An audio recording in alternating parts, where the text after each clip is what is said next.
This program deals with themes of an adult nature and is intended for a mature audience. If you like what you watch, then don't forget to follow us on Facebook and Twitter for the latest updates on the KTPF Community Talk Show. Remember to subscribe to our YouTube channel for our new weekly radio shows. To accompany the KTPF Community Talk Show, we now have our own free magazine to view online or download for free. Visit our website for more details. Also, the KTPF Community Talk Show is supported by Phenomenon Magazine and Beyond Parazine, available online now. The comments and views expressed on the KTPF Community Talk Show are those of the people that make them and do not necessarily reflect the views of ourselves or of our sponsors. 5, 4, 3, 2, 1.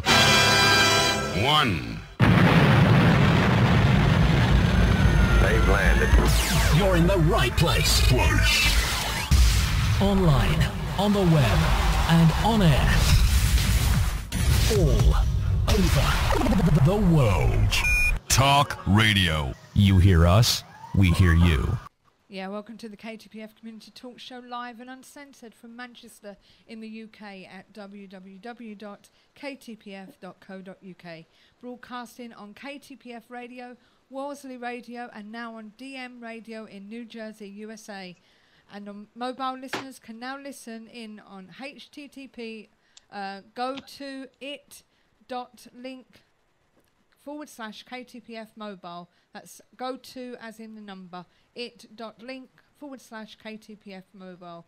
And if you're a regular listener and you want to watch us, then you can go to Ustream, that's ustre.am/OWHW, and that's all in uppercase. My name is Suzanne. And I'm Steve. And over in Essex, we have our regular co-host, parapsychologist and historian, Andy Mercer. Good evening, Andy. Hello there, how's things? Yeah, not too bad at all. We've had a busy week, but I don't know what the hell we've done. But it's seemed quite busy. So, how's your week been? Yeah, not too bad. Something strange is afoot in our house, though. We've had a couple of odd incidents over the last couple of weeks, and another one this week. I might have mentioned it before on the show, but a couple of weeks back we found this strange liquid on the floor in our kitchen and hallway in the middle of the evening. Wasn't there before. It just suddenly appeared, which is very strange. Mopped up and had a vague alcohol smell to it, so that was strange. And then this week we had the back door key disappeared. It usually hangs in the hook by our back door. And both the keys and the hook had vanished. It was stuck on hook. It wasn't like screwed in place, but it's this very strong Velcro stuff you can buy. And found the key. It was in a box. The box was open, so it's not been put in there. But it was it wasn't very close to where it would have been hanging. It wasn't straight beneath it, and the plastic hook itself has completely vanished. So something strange is going on in our house, definitely. Definitely. But other than that, it's been normal, really. I don't know.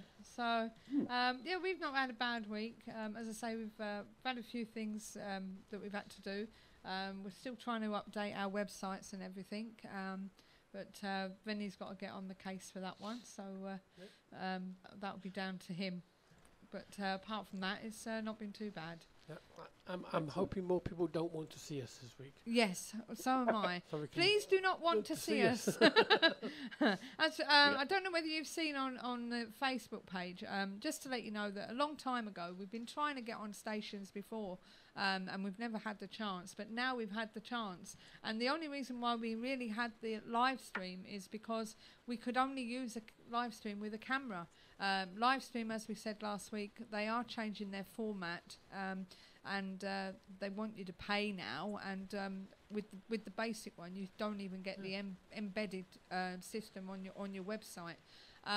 We have got Ustream there. If anyone does want to watch us, I'll put that in the chat room for you. But if it goes off, it's not my fault. And secondly, there's also the fact that it is about 20 seconds delayed, so please be warned on that. Yes, we could be talking about something else by the time we get to us. Yes, so So you'll be better off listening to the KTPF radio or Worsley radio or DM radio. So, you know, and not only that, if it does go down, at least we know it won't go down on there. Either way, thank you for joining us. Yes, definitely. Thank you for joining us. As I was saying, pull up a chair and relax with us while we bring you a show full of the supernatural, the paranormal, and other strange phenomena. Now, as always, we would like to start by acknowledging our listeners this evening and to remind you that if you have any questions for us or our guests, you too can get involved with tonight's show via our live interactive chat room. You can also call in via our call line by adding ktpf.paranormalshow to your Skype contacts, but please message us at the same time just to let us know that you are a listener. If you missed the show, then you can listen to the last 4 podcasts via our menu at the top of our website. Just click on podcasts, you'll find the last 4 there. But if you want to listen to other past shows, then you can go to our YouTube channel at KTPF Community Show, which dates back right back to March 2012. And on that subject, we'd like to say a big hello if you are listening on our radio replay. Later on, we will be giving you the rundown of the events provided by our sister site at paranormaleventsforyou.com. Now, just to let you know what's coming on tonight, we've got Brian Langston on the show. Brian was born in Wolverhampton in 1960 and left the Black Country to join the Thames Valley Police at the age of 19. He served for 30 years in both uniform and CID roles within the forces and rose to the rank of Assistant Chief Constable responsible for operations including responsibility for firearms, public order, civil emergency and royalty protection. More recently, he has focused on writing and is pursuing a long-standing interest in history, mystery and the paranormal. He is a member of the regular columnist of the Ghost Club and has written numerous articles for the Ghost Club Journal and other paranormal publications, including our very own magazine, the KTPF magazine, that accompanies the show. His first book, True Ghosts and the Ghouls of Windsor and Eton, is due for release next year. And his current project is about London murder stories, which he examines historical murders committed across the capital over the last 350 years. I wonder if our Jack's in that lot. But we'll find out more about that later. So we'll be speaking to Brian about all that and find out why he got into it and whether he had any stories to tell us from whilst he was actually serving in the police force. Might be quite interesting. But until then, over to Steve for the observations. Observation number 1. Are you ready? A mystery orb spotted above the sun. What on earth is it? A video of the mystery orb spotted hovering above the sun has gone viral as viewers have been speculating wildly about its origin. Melissa Huffman captured the footage at the Sanibel Causeway in Florida. The footage has had more than 87,900 views since it was uploaded to YouTube on October 19th.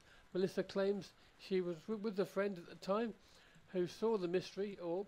She wrote in the YouTube comment, "I was at Sanibel Causeway, Little Rock, and I did freak out.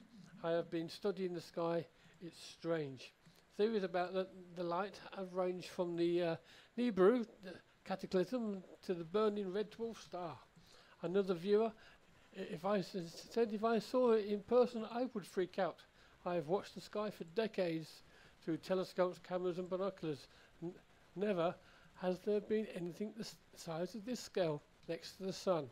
This is not Venus or Saturn, and is definitely not lens flare.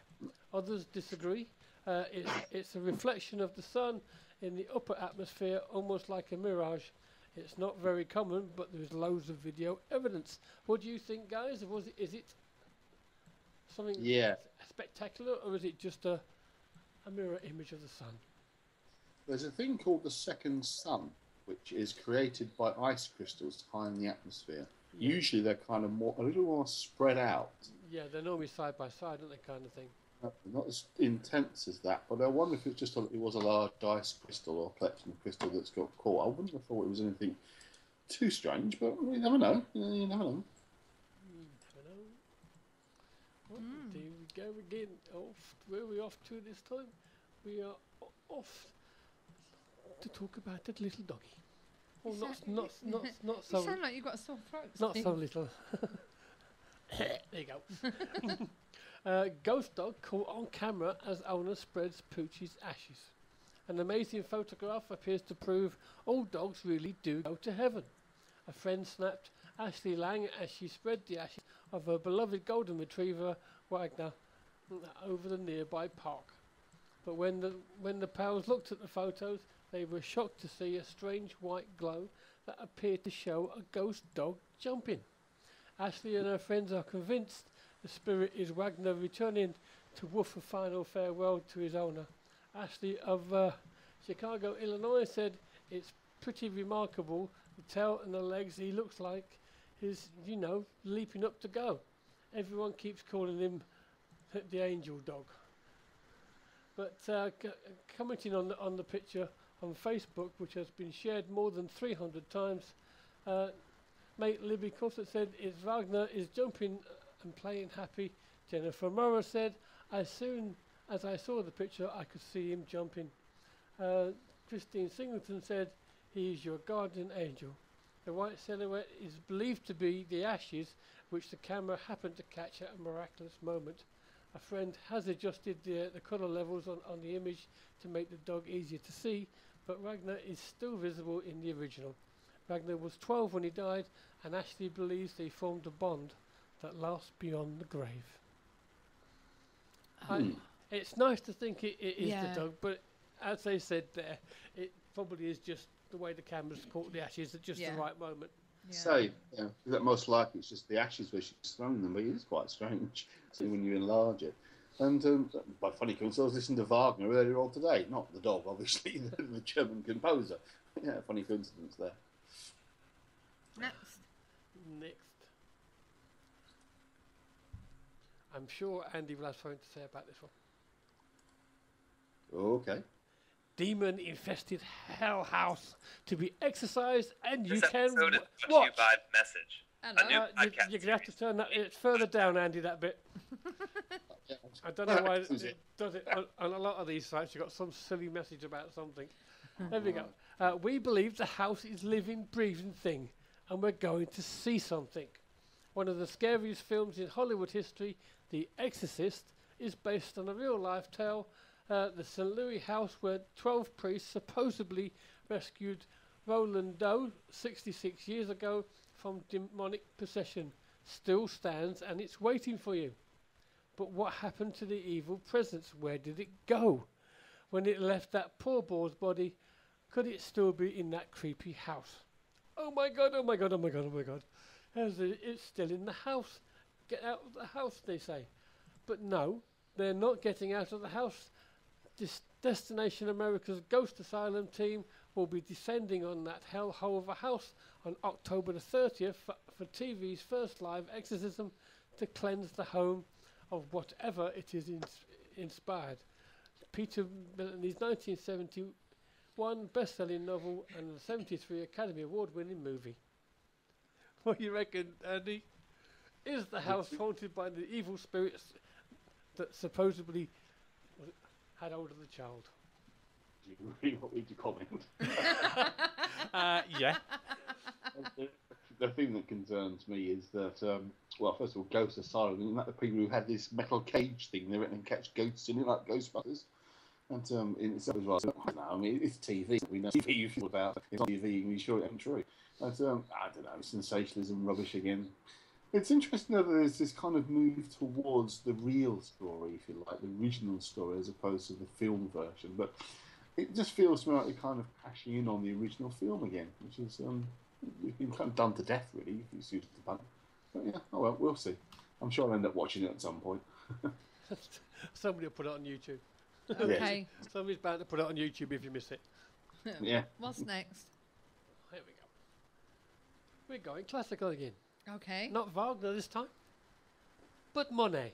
Monet. Monet. The Cleveland Museum of Art was preparing to exhibit the works of Claude Monet, the French impressionist, when the museum staff have snapped at this picture on the balcony.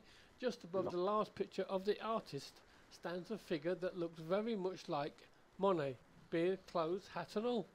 The museum has thus far been unable to identify the man, raising speculation that it could be the ghost of the 19th century painter.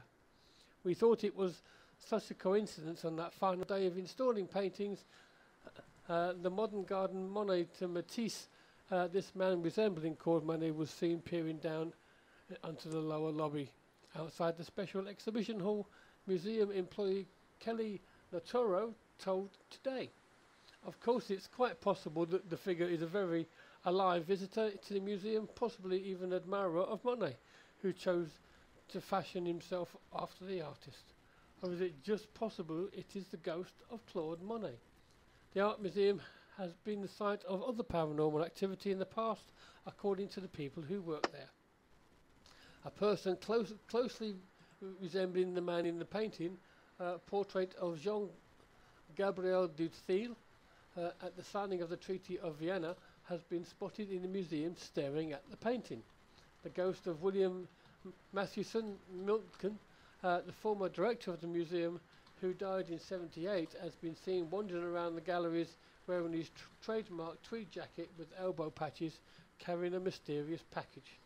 Perhaps the museum visitor and Monet look-alike will come forward to identify himself, thereby solving the mystery. Until then, however, the Cleveland Museum could be adding another ghost to its gallery of unexplained.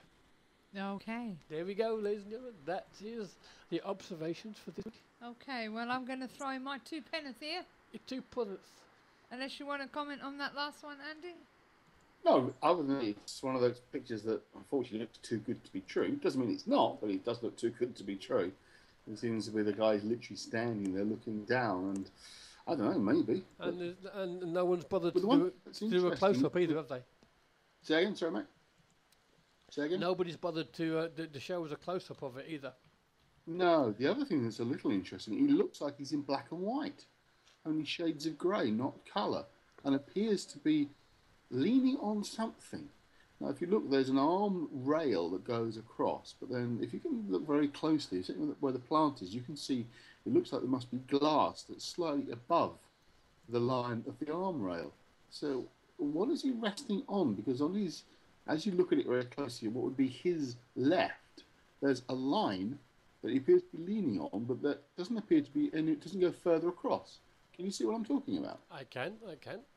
Yeah, it's strange. See the line that goes all the way across from the wall to the top of the escalator? Yeah, on the bottom bit it does, yeah. Then you got a bit above handrail. it. That's clearly a handrail where the glass is.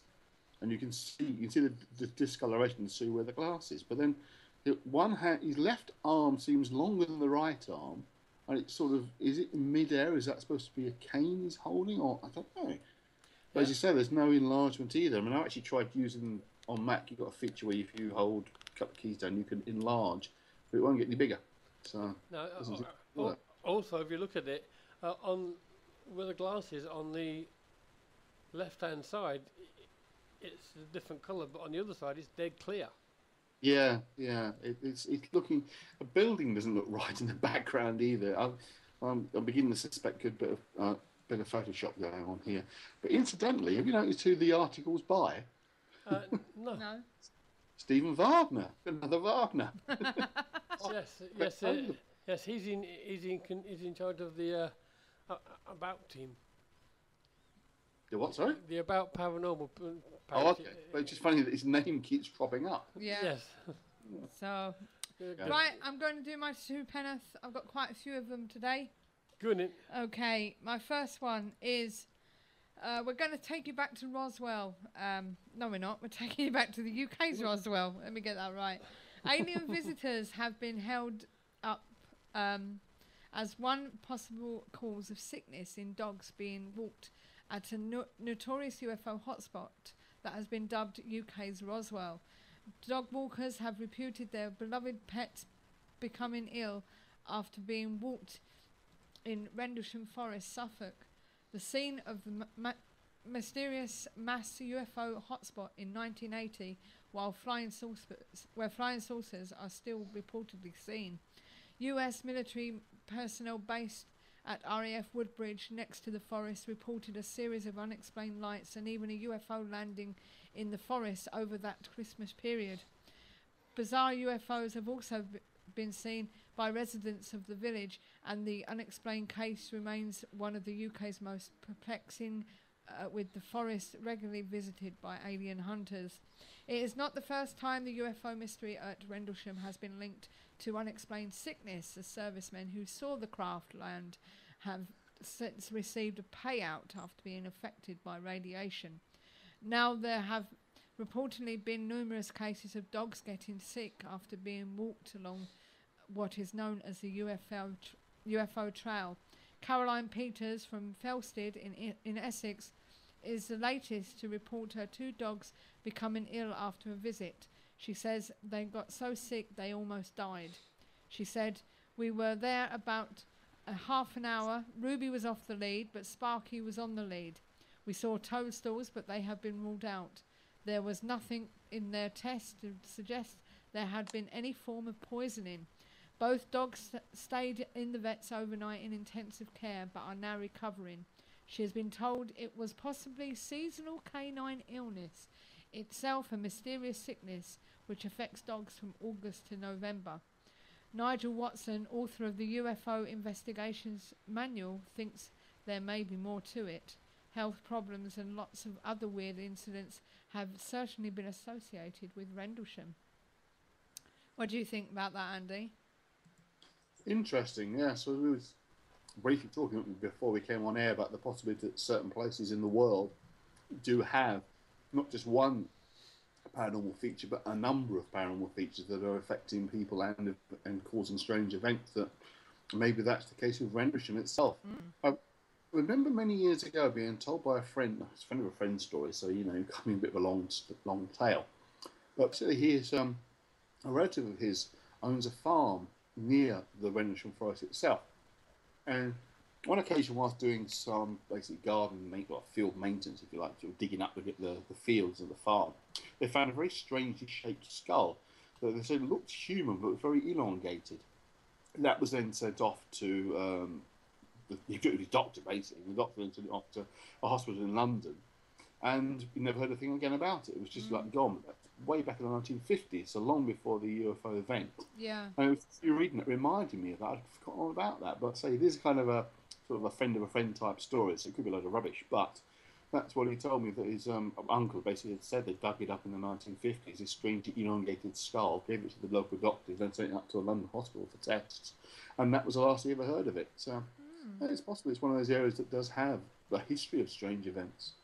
Okay, well that was reported on Thursday anyway, October the 22nd, and that was in, I don't know what that was in actually. Actually, I think that was in the Express, to be honest with you. I want to know what these supposed dog diseases, because we've had dogs for years and they've never had any regional, even whatever it's called. I don't know. Well, I'm going to go back to October the 20th now, and this was reported in numerous Kent publications, newspapers. This one's from the Oxford Herald itself, but the link that I've just put into the chat room, I think, was from Folkestone. Fears have been raised as a big cat is hunting animals on the marsh following a gruesome discovery this morning. We don't have many big cat sightings of late, to be honest with you. I've not heard any. Victoria Story has been out walking early today near Brookland, where she came across what appeared to be the bottom half of a deer dumped in the underbush. She posted the pictures online. She said, "Just come across this. I was out walking, Lord. It looks like half a sheep, but it's a deer, and the top half is missing. Whatever dragged it here, this here must be sodding big. Something is hunting out here. Bless this poor animal." Lana Reen said on Facebook, "My husband saw what looked like a lynx-type big cat at the back of our house, which is the lane at the back of West Place, more than once. Now, our American viewers are probably thinking, they're back, they're big cats, we get them all the time, don't they, Andy? Yeah, pretty much so. But we don't really have them that much, and there's a school of thought that back in the 70s, when people used to have big cats as pets, they could only have them until about 2 years old. Don't even ask me why they bothered in that instant. But well, they changed the law, didn't they? They changed the law, and basically what happened was some of these zoos and stuff like that couldn't take them, and they just let them out into the wilderness, into the parks, into the onto the moorland. Onto the moorlands and all this, that and the other. So that's how come we've got these big cats over here now. But the thing is, though, we don't hear many. We used to hear a lot of big cat sightings, but I even Googled today just to see whether there was any more this year, and I couldn't find any. And most of the black cat research sites don't seem to have been updated. They've gone really quiet. And they've gone really quiet. Yeah, although they do reckon where there's wild deer, there's cats. Precisely, yes. So That's a word of Richard Freeman, our sort of cryptozoology expert chap, and see what he has to say on the matter. yes, I will do. He's not really into. I don't think he really is into big cats, but we can get his opinion when he comes on. On the subject of cryptozoology, this is the latest news. For those of you who don't know, cryptozoology is the study of hidden animals. Okay, and on the island of Santa Cruz, within the Galapagos, if that's right, Galapagos, that's better. They have found not one but two distinct species of giant tortoise. Years, researchers thought that the giant tortoises living on the western and eastern sides of Santa Cruz belonged to the same species, but the tortoises look slightly different, and so recently scientists ran genetic tests on about 100 tortoises from both groups. The tests were definitive. The two tortoise populations, which live only about 6 miles, 10 kilometres apart on the opposite sides of the island, are actually extremely distant relatives. The Santa Cruz tortoise species that has long been called, now here we go, I've got the big words, Chelonoidis porta, are the ones living on the western side, in a region of the island known as La Reserva, and now the newly identified eastern Santa Cruz tortoise has been named Chelonoidis donfustoi. It inhabits an area known as Cara Fatal. This is why we need cryptozoologists, because there are there's a lot of things out there that we still don't know about. You know what I mean? This is, I know it's not your bag, Andy, but when there's species out there that people don't know about, and it's and these people have got a passion, a non-profit passion, may I add, where they save up and they go out. Okay, we know one guy, you'll probably laugh, he's looking for a pink-headed duck in Burma. It's supposed to be extinct, but it's been seen, so he's been going out researching it. He's nearly been killed twice. Yeah, he's nearly been killed twice trying to do it as well. But these people, they go out there and and like I've always said, years ago, I don't know what that was. Was it? Years ago, there was people that went out and they found this big, giant, black, furry, man-like creature. And what is it? We've got it today. It's a gorilla. There was one time they went out and they saw this horse-like animal with a long neck, and that was a giraffe. These things need to be found. They need to be recognised. You know what I mean, Andy? No, I agree with you entirely. I do. I say it's not really my interest myself, but certainly things like the classic ones, like Loch Ness Monster, etc. Of course, we had on a chat a little while of talking about absolutely fascinating stuff. Yeah, no. If you can find examples of previously thought to be extinct animals, then it's great, because we can then preserve them and make sure the species aren't the good things that go to. Like you mentioned, we will be having Richard Freeman coming back on in the not too distant future. And he's going to be talking about cryptozoology as a whole, but we will be also bringing in the fact that he himself has been looking for the Tasmanian tiger, which they say is still around, which was supposed to be extinct back in the early 1900s. Yeah, they did a big thing in Australia last year, didn't they, for several months. Different people going out on different times. Yeah. But of course, Richard's main one is the Iran pendek. Yes, the Iran pendek, which is some sort of species similar to the orangutan, but it's, and that, it fascinates me. It really does. That if it wasn't for these people that went out and found these creatures, we wouldn't have the gorilla, we wouldn't have the camel, the giraffe, and all this, that, and the other. Yeah. I think it's more important now in a time when we're losing so many species. Yes, that is a good point. I mean, just like the tortoise there, it wasn't missing; it was just misnamed. Yes. Yeah, this is it. So, but there are probably still thousands of different species out there that we're never ever going to find. Yeah. Indeed. But having said that, we are beginning to find them more so, because unfortunately the likes of the rainforest, and that's coming down. This is it. Yeah. Which we can't afford to lose. Absolutely not. We really can't. So anyway, let's get back to tonight's show. And for those of you that may be wondering why we can't afford to lose it, it actually produces probably about 75% of our oxygen. Yeah, true. Yeah, absolutely. Yeah. Right, okay. Well, I know that he's been listening to the show because it tells me on my statistics that we have a listener in the France area. So that can only be one man. So we're going to get him onto the show and add him to our chat room. Bonjour. So let's hope this works. Otherwise, I always get a bit flustered with this. So yeah, hope we don't cut Andy off at the same time. Call via Skype. Never have yet, so. No. No, she never has, but she always gets nervous when she's adding people. We're going to the south of France now. We're going to speak to Brian Langston. Where's my sun hat? This has got to be a lot warmer than it is here. It's got to be. Good evening, Brian. Are you there? Bonjour, Sue. Bonjour, Steve and Andy. Bonjour. Comment ça va? Yes, ça va, ça va. Bon. Très bien. Stop showing off. That's about as far as I go. Bon night de douche. Stop now.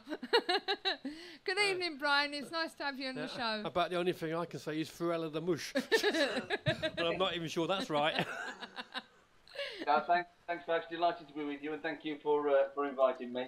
That's okay, my love. And the reason why we've got you on the show is because you are into the paranormal, obviously. But first of all, you're originally from Wolverhampton, but you now live in France. Can you tell us a bit about your background, Brian? Yes, I was a council house kid in Wolverhampton, living on a really what they'd call a priority neighbourhood now. It's not exactly what we called it at the time. No. But a lot of the friends got in trouble with the police and stuff, and we managed to stay on the straight and narrow. And I tried to join the police in the Midlands, but they didn't really like the people on our estate too much, and so I never got in. And I just got married. I was only 18. Stuck a pin in a map and ended up in the Thames Valley, down at Aylesbury, and I've spent the following 30 years down there. And retired about 5 years ago and moved out and now doing all the things that I've never had time to do over the past 30 years, really, including sort of paranormal research.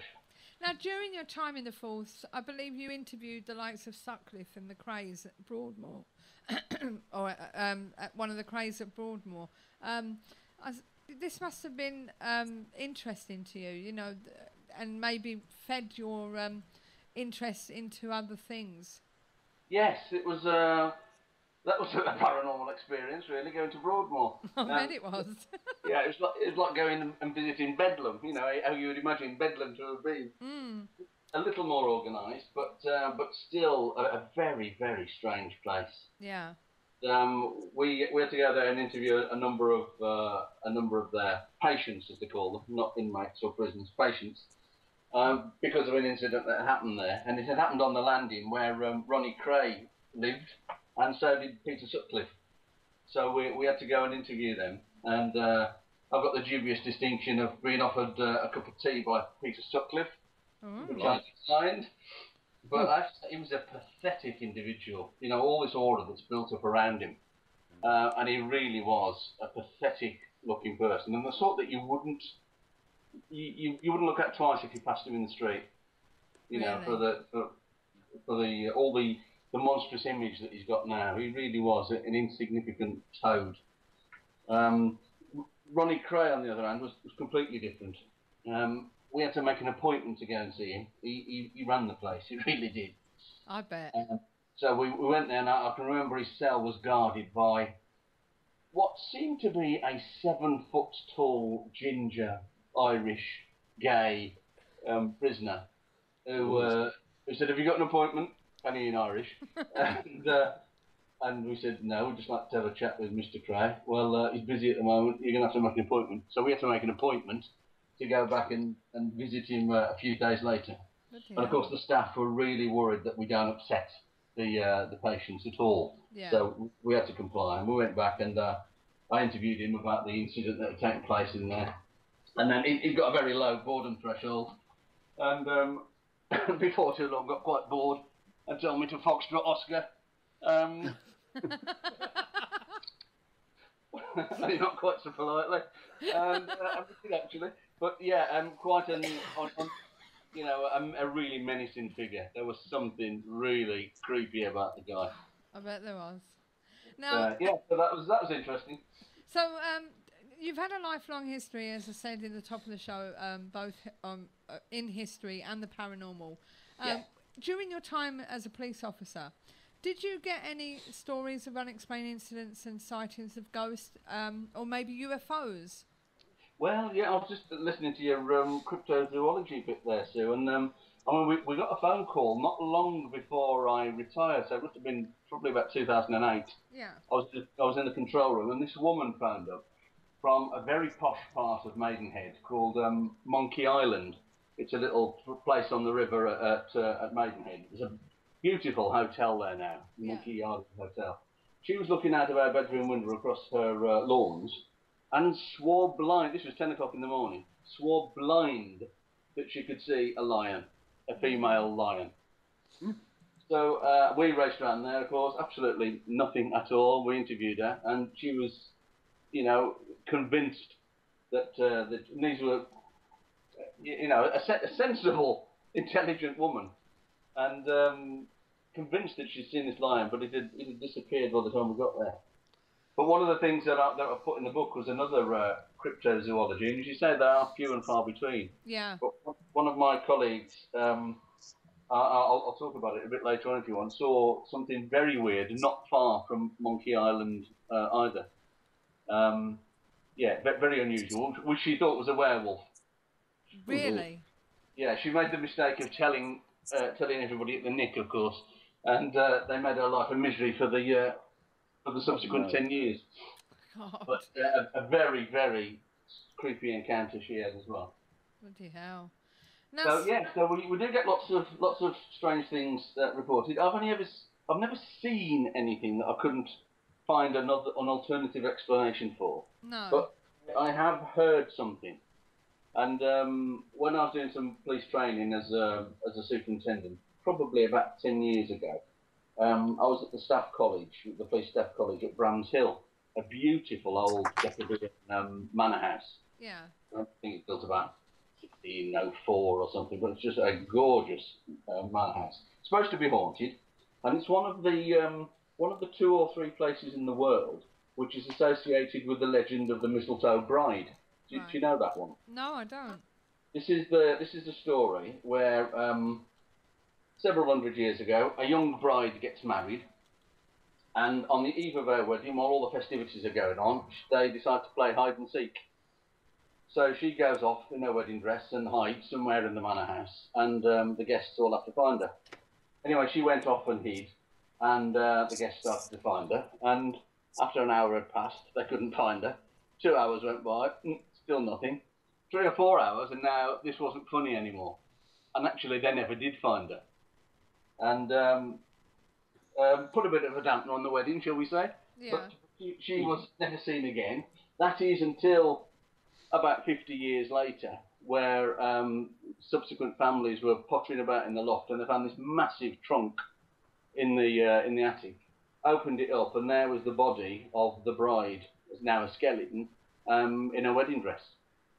And the big trunk had got like a lock on it, so as soon as the lid dropped, it locked it, and she just couldn't get out and died there. Well, of course, subsequent to that, after the wedding, there was a ghost associated with the house, and that ghost has been associated with the house ever since, and we're talking a couple of hundred years. Well, I went to Bramshill House on several occasions, and of course, always been interested in ghosts and spooks.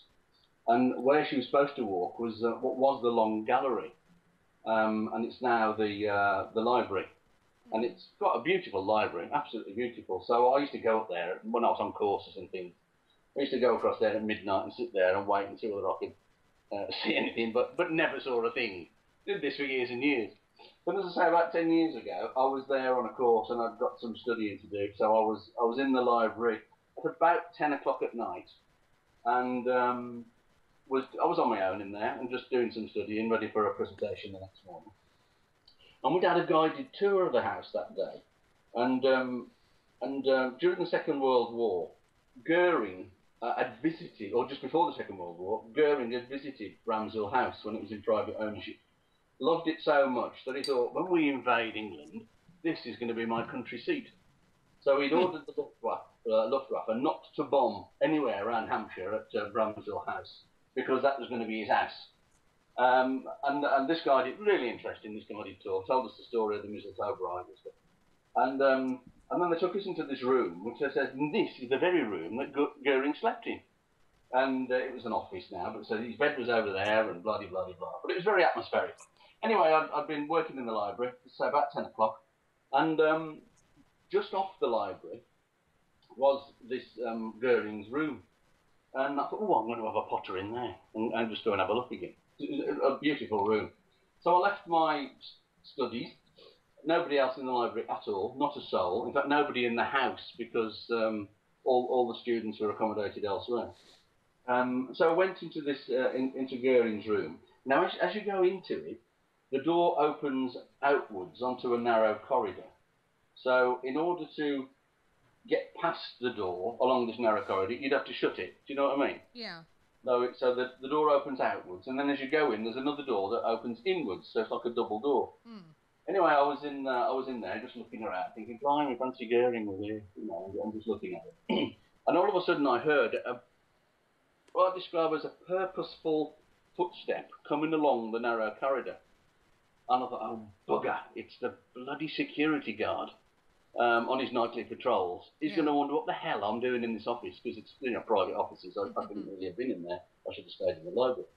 And I heard this sound like material rubbing together, like somebody that was wearing something long and satiny. Yeah. Just brushing together, and it come closer and closer, and I could hear the footsteps clearly on the carpeted corridor. I thought, oh bugger, I've got to think of an excuse now. It's going to be quite embarrassing. He's going to say, what are you doing in here? And my mind was racing, trying to think of a plausible story. Thought, any minute now, he's going to come in. Anyway, he didn't come in, and the outside door, which I could see, didn't budge either. So I thought, hang on, what's he done? Has he stopped outside then? Because he's never gone past. Anyway, I looked out, nothing there at all. And he hadn't gone past. And so I came out, went into the library, just, in case there was another route into the library, which I knew there wasn't. But, your mind does start racing and doing illogical things sometimes. Nobody, not a soul about.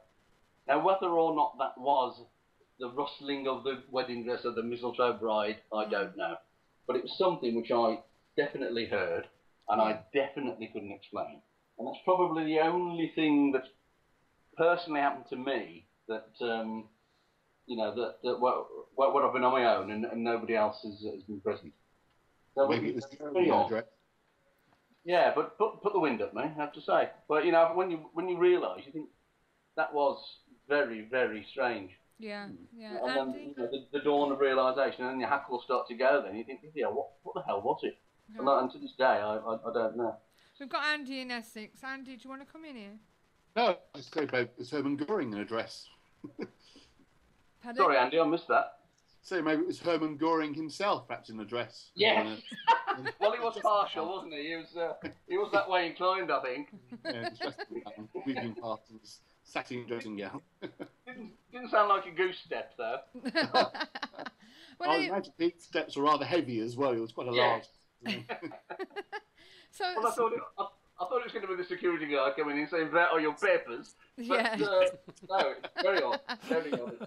So since you've retired, you've indulged in your love of ghost stories. I have. Yeah, you have. And I believe it's led you into some hard-hitting cases that have been forgotten. Well, I mean, we enjoy researching cases that have been forgotten. I mean, because I was the police chief at Windsor for many years. Yeah. And, I mean, I was at Windsor from a sergeant up to chief superintendent, so I'd been there a long time and knew the place well. And even as a young sergeant, I used to go around the pubs, purely professionally, you understand, making sure they were complying with the licensing regulations. Yeah. But Eton High Street, if anyone knows it, is just wall-to-wall pubs. Well, it was until the brewery crisis hit. But it used to be, every other shop was a pub, and they'd all got ghost stories to tell. It was absolutely fascinating. I always thought then, this was about 1985, I thought I'm going to collect all these stories, and one day I will write a book. I didn't think it would take me 25 years to get round to it, but I've collected about 200 stories, I reckon, from Eton and Windsor, which have all gone into the book. And I mean, one of them, a fascinating one, involving a copper. Actually, it was just it was at the time of the last war, and there was a policeman that used to patrol Eton High Street, and he got a regular little tea stop down at where he used to go and visit the night shift workers down near the river. Yeah. And he used to cycle down there, and they could hear the freewheel of his bike clicking as it came down the cobble streets. And every night they could hear this click, click, click of his bike, and they'd think, oh, it was old Charlie, let's get the kettle on again. And he used to go there and spend a couple of hours with them catching up on the latest gossip and stuff. Well, at the height of the Second World War, he was doing this. He was down at the waterworks at Eton. And this one night, the workers heard the familiar sound of the bike approaching, and then they heard the bike stop, and then they heard the sergeant get off his bike and the gravel, the footsteps walking along the gravel towards the mess where they were. They put the kettle on, but the door never opened. He never came in. And I thought, oh, that's queer. Perhaps he'd been called away on a job or something. So they thought nothing of it. And then the next night, the same thing happened again. They could hear coming on. They put the kettle on, hearing it off, and walked across the gravel, but the door never opened. And they all thought it was rather strange. And then when the early shift came on, they mentioned this. They said this has happened 2 nights running now. And he went pale, the early turn bloke, and he says, "What do you mean?" He says, "Well, we thought it was Charlie, and we've heard him the past 2 nights, and yet neither night has he come in." And I said, "Oh God, hadn't you heard? Old Charlie died a couple of weeks ago." And it's really odd that ghostly cycle, was heard for ages afterwards, and still apparently is heard around the town today. I used to be on foot patrol down Eton High Street, and used to listen for old Charlie's bike, but unfortunately I never did hear it.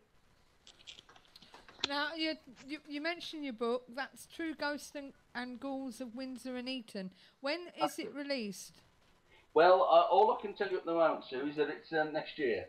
Right. I was hoping to be able to give you a release date today, but I've been in touch with the publishers, and they can't tell me just yet. Right. So within the next few weeks, I should get a specific date, so I'll be able to update you or something on the website. Yes, do that. Put it on.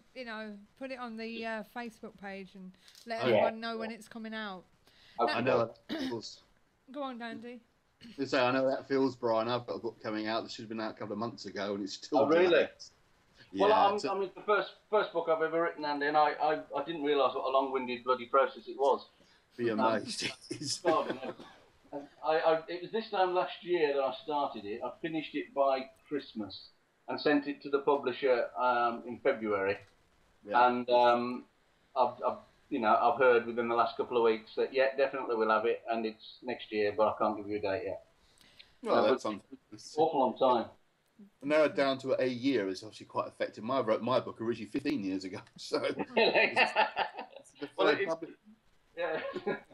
just been incubating. It's been incubating for 25 years. Yeah, maybe you should have wrote about ghost stories, Andy. Yeah. Right, so you also are a regular member and columnist of the Ghost Club. Yeah. How did you get into that? Well, to be honest, considering I've been interested in the supernatural and paranormal all my life, I'd never heard of the Ghost Club until I'd retired. And I just think they're really missing a trick. Yeah. I have told them, but they don't seem to want to listen. They've got such a fantastic brand. Going back to, what was it, 1860 or something like that. I mean, it's probably the oldest ghost club in the world. And some wonderful alumni in amongst it. And I just think their brand is so under-recognised, really. So I've been doing what I can to plug it for them. And as I say, I write for them every month now. Because it's been going quite a long time, the Ghost Club, isn't it? Yeah, it has. Yeah, well, getting on for 150 years, I think. Yeah, and like you say, it's very not known.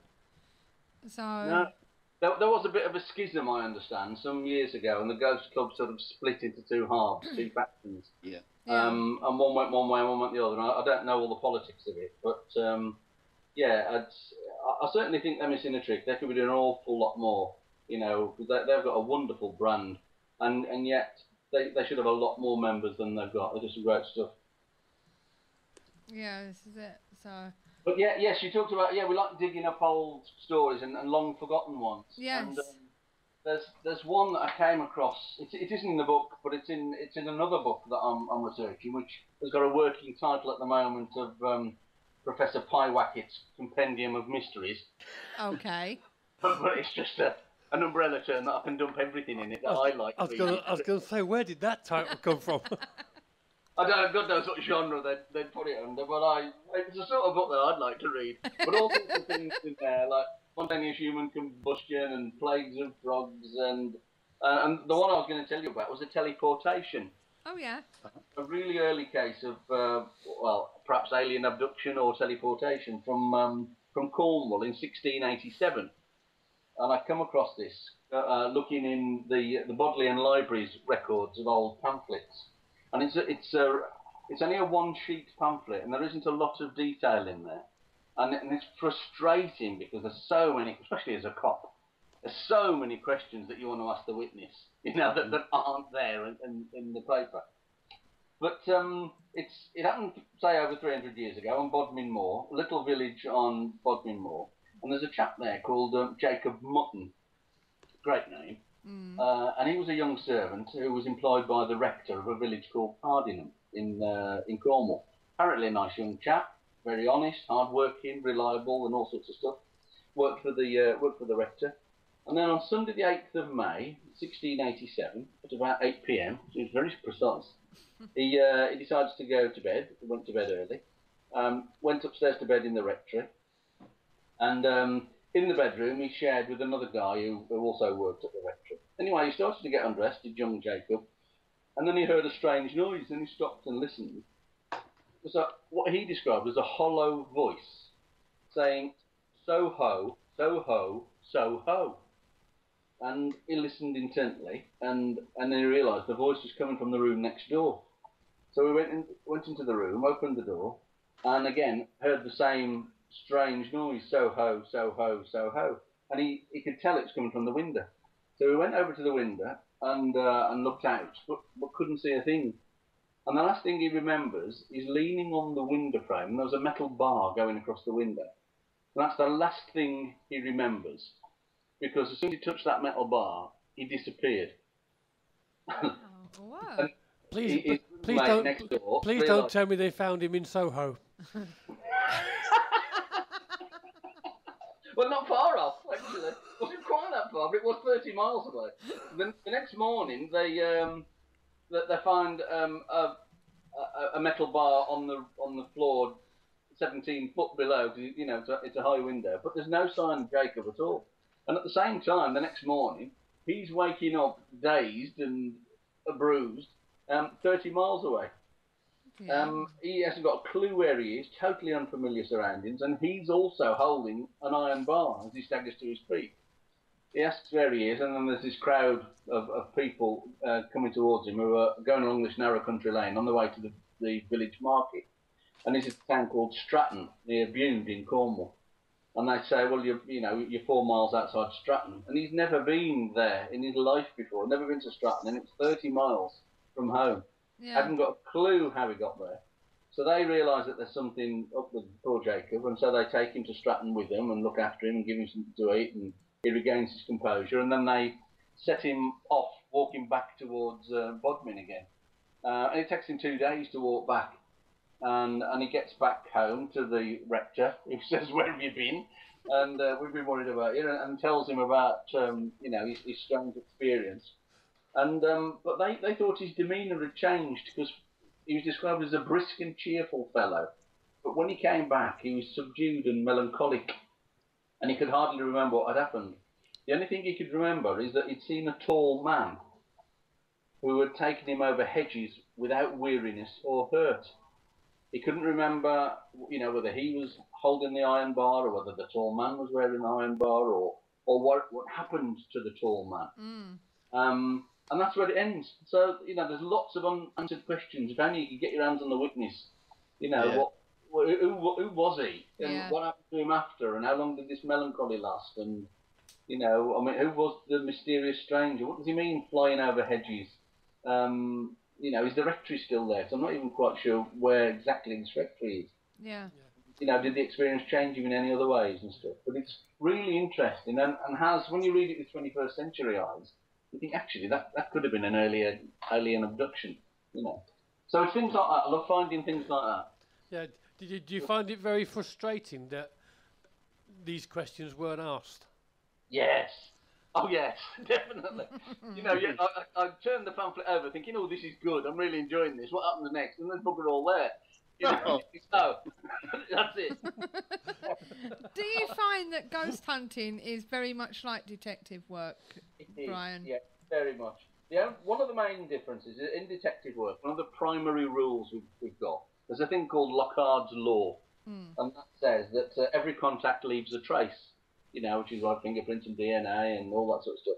But in the paranormal world, actually, not always does every contact be traced. Sometimes there aren't any traces there. No. And so you have to rely on other detective skills, really. And some of the main ones, it's that sense of curiosity. Cops do love a mystery and they like problem solving. That's why we joined up. We've got an inquiring mind and a logical mind. So you've got to be patient. More than anything, I think you've got to be open-minded and never assume. Look for corroboration by all means and look for inconsistencies. But don't be judgmental. And be meticulous. Make sure that you just follow all the leads and do it systematically, really. But sometimes there are huge holes because, of course, the witnesses sometimes aren't alive anymore. Sometimes the locations aren't there anymore. Yeah. There ain't any corroboration. And so you're just left with professional judgment. But in my experience, there aren't that many people that completely make it up. No. They genuinely believe they have seen something, and actually a lot of the more credible stories that I've come across are people who really didn't want anybody else to know about it. So in the book, there's several stories in the book that have never seen the light of day before, because people have confided in me, and I've changed their names and addresses and sort of to protect their identity. Right. But my wife is very, very sensitive to these things, and she's one of the reasons I've been so interested, because throughout our life she's had things happen to her. Yeah. I mentioned earlier my experience at Bram's Hill. That's the only thing that's really happened to me on my own. All the other experiences always happened because Jen's been with me, I think.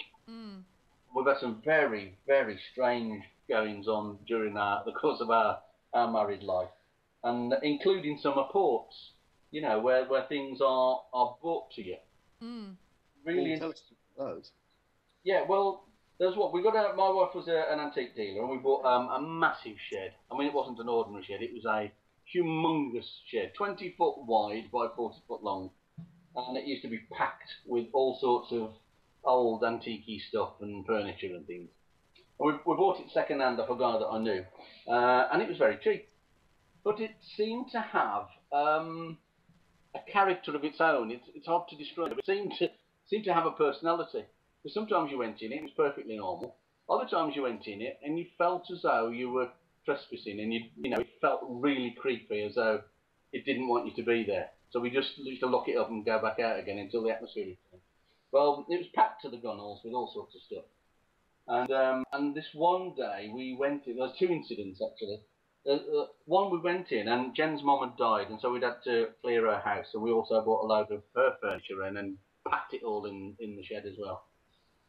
And we had to clear it from Wolverhampton and just bring it down and sort it out in the shed over the month. Well, on this one day, she was sorting through this little box of jewellery, and she came across a little gold ring that belonged to her great aunt Alice, and it's got a little letter A engraved on it. And she was showing it me and telling me about our Aunt Alice, and she dropped it, and it dropped on the floor and fell between the cracks of the floorboards. And of course, she couldn't get it out. I tried to fish it out with, you know, a coat hanger and all sorts of stuff. Could not get it out at all. And because of the structure of the shed, you couldn't tear the floorboards up either. Mm. And I said, look, we know where it's gone. It's not going to go anywhere. In a few years' time, when the shed is taken down, we'll remember where it is and we'll get it. And she says, oh, all right, I suppose so. I'm a bit upset, but we thought nothing of it. Then, about 2 weeks later, I was pottering in the garden and Jen was in the shed. And all of a sudden, I heard this shriek coming from the back of the shed. And I said, what's up? Went running in, and she was there, absolutely pale. I couldn't say anything. She said, come here, come here, come here. And I said, what? And she says, look, and she pointed down, and on the floor in front of her was the ring, the exact ring with the letter A on it. And it was balanced on its edge. It wasn't just lying flat, it was lying on its edge. Oh, wow. She said, I was just, doing something here with the furniture, and I just saw a glint in, something dropping from the ceiling, something gold, looked down, and, and it was really scary. And so things like that happen around her, and another occasion in there, she bought some furniture from Windsor, actually, from an old, the estate of an old deer that had died. And it had been in there for months before we got round to doing it. But one day she was in there, and it was one of the days where the shed had got this really strange atmosphere. And she heard a distinct coughing of a child from the back of the shed. Well, the shed was packed to the gunwales, and you couldn't slide a Rizzler between the furniture, so we knew there was nobody in there. But it was a really distinct coughing of a child. And she thought, I think I'll leave it for today. So we went out. A couple of days later, we went back in, and we were looking at the furniture that we bought from Windsor. Opened one of the drawers, and underneath the newspaper, in one of the drawer linings, was an obituary for a little girl called Connie, who died aged 8 at Windsor of TB. It was the daughter of the woman that we bought the furniture of. Now, whether Connie's spirit somehow was still attached to this furniture, or whether they know that Jen's are sensitive and make their presence felt, I don't know. But things like that, we had some very, very odd experiences in that shed. And I suppose the footnote to it is, several years later, I met the bloke who I bought it off, and he said, how did you get on with the shed? I said, oh, wonderful, apart from the fact that it's haunted. And he says, you what? And I was telling him all these stories. And he said, well, I should have told you when I sold it you. I bought it from Heathrow Airport, and it was the temporary mortuary. Oh, Lord.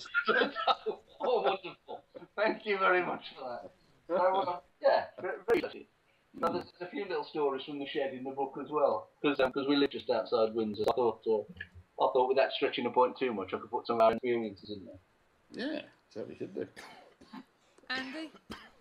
Yes, I was just going to say I had a similar airport-type experience quite recently with these guys on a ghost investigation we carried out earlier this year. And if you probably worked out, Yeah, it was amazing. I'm down in Essex, and they're of course in Manchester, so I only occasionally get a chance to pop up and see them. And we went to a location that, funny enough, had antiques in it. It was like an antiques warehouse as well. Oh. And wandering around, I'd noticed a little pair of gold-rimmed spectacles with no glass in, just the little spectacles themselves sitting on a shelf. I mean, I hadn't gone very near them. They were there. I just happened to notice them. And we were just sort of taking a bit of a break in our investigation, and I had my glasses on top of my head. They usually sit there quite nicely, and I just sat down to look at something, and I pulled the glasses down, and I couldn't see anything through them. I put the glasses off, and it was the glasses. It was the gold rimmed glasses that I hadn't even touched. They were on my head. Isn't that amazing? And I'm so used to having them up there that I hadn't even given it a second thought. That I suddenly thought, well, I don't remember actually putting the glasses on my head, and then I'm thinking, this is not my glasses. How the hell did these get on my head? So I couldn't tell you when they got there. I was just aware they were there when I went to look through them, and they were not my glasses at all. But I mean, there was like furniture in the way. I could have got to the shelf, but I didn't go that very close to it. It's really strange. It's amazing, isn't it? There's something in it. There really is. Absolutely. And, yeah. And we lose things as well all the time, you know. And I'm assuming somewhere, you know, at the other end is it's been apported to somebody else. Yeah. So you say you're more of a researcher these days than an investigator, Brian. But sorry, I've got the time to investigate now, but of course I'm in the wrong part of the world. Yeah, I was just going to ask, have you ever found any real ghost stories in France? We have. I've done an article recently, actually, for a publication called The Long Dock Sun, and they're not as into it over here. No. They seem ever so reluctant to talk about it. And Right. But there's loads here, but they're not half as well known as they should be. Yeah. And the ones that are written about, of course, they're written in French. There's no English stories here. No. So I've done a couple of articles recently and pulled a few together. So yeah, I'll probably be doing a bit more of that. I mean, it's a shame that I'm not in England in some ways, because I'd like to have gone round some of the old haunts. Yeah.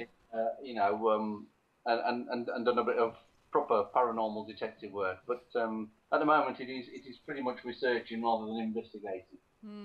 Now I want to talk about go away from ghost hunting a bit. Now your current project is London Murder Stories. Yeah. Where you're examining historic murders committed around the capital over the last 350 years. Yeah. So I was just wondering, which ones are you actually looking at? Well, I'm still writing them. I'm probably about a third of the way through the book soon. And I think I made the decision not to do Jack the Ripper. Okay. Good idea. Because it's been done to death, Yeah. and I couldn't add an awful lot more. I haven't got any of my own pet theories. At Bram's Hill, by the way, there's a walking stick on display at Bram's Hill House, the haunted place I was talking about earlier. And it used to belong to Inspector Aberline. Oh yeah. And it's carved with a head on the top of the person that he thought was Jack the Ripper, and it's in a little case at Bram's Hill House. But anyway, I digress. So yeah, I said to the publisher, if you don't mind, I'd rather not do Jack the Ripper, because it has been done to death, and the whole book would be Jack the Ripper. Yeah. So I'm doing lots of others, really interesting ones, but some of which are quite obscure as well. There is a link to Jack the Ripper though, because 10 years after Jack the Ripper, somebody else got murdered at Miller's Court in the bedroom next to the bedroom where the Ripper victim was. Right. So yeah, so I won't tell you about that just yet. Okay. But that's an interesting one. There is a little story I can tell you. It's because it links Windsor and London, and the murder story. Okay. Because it's a murder story with a ghost. Right.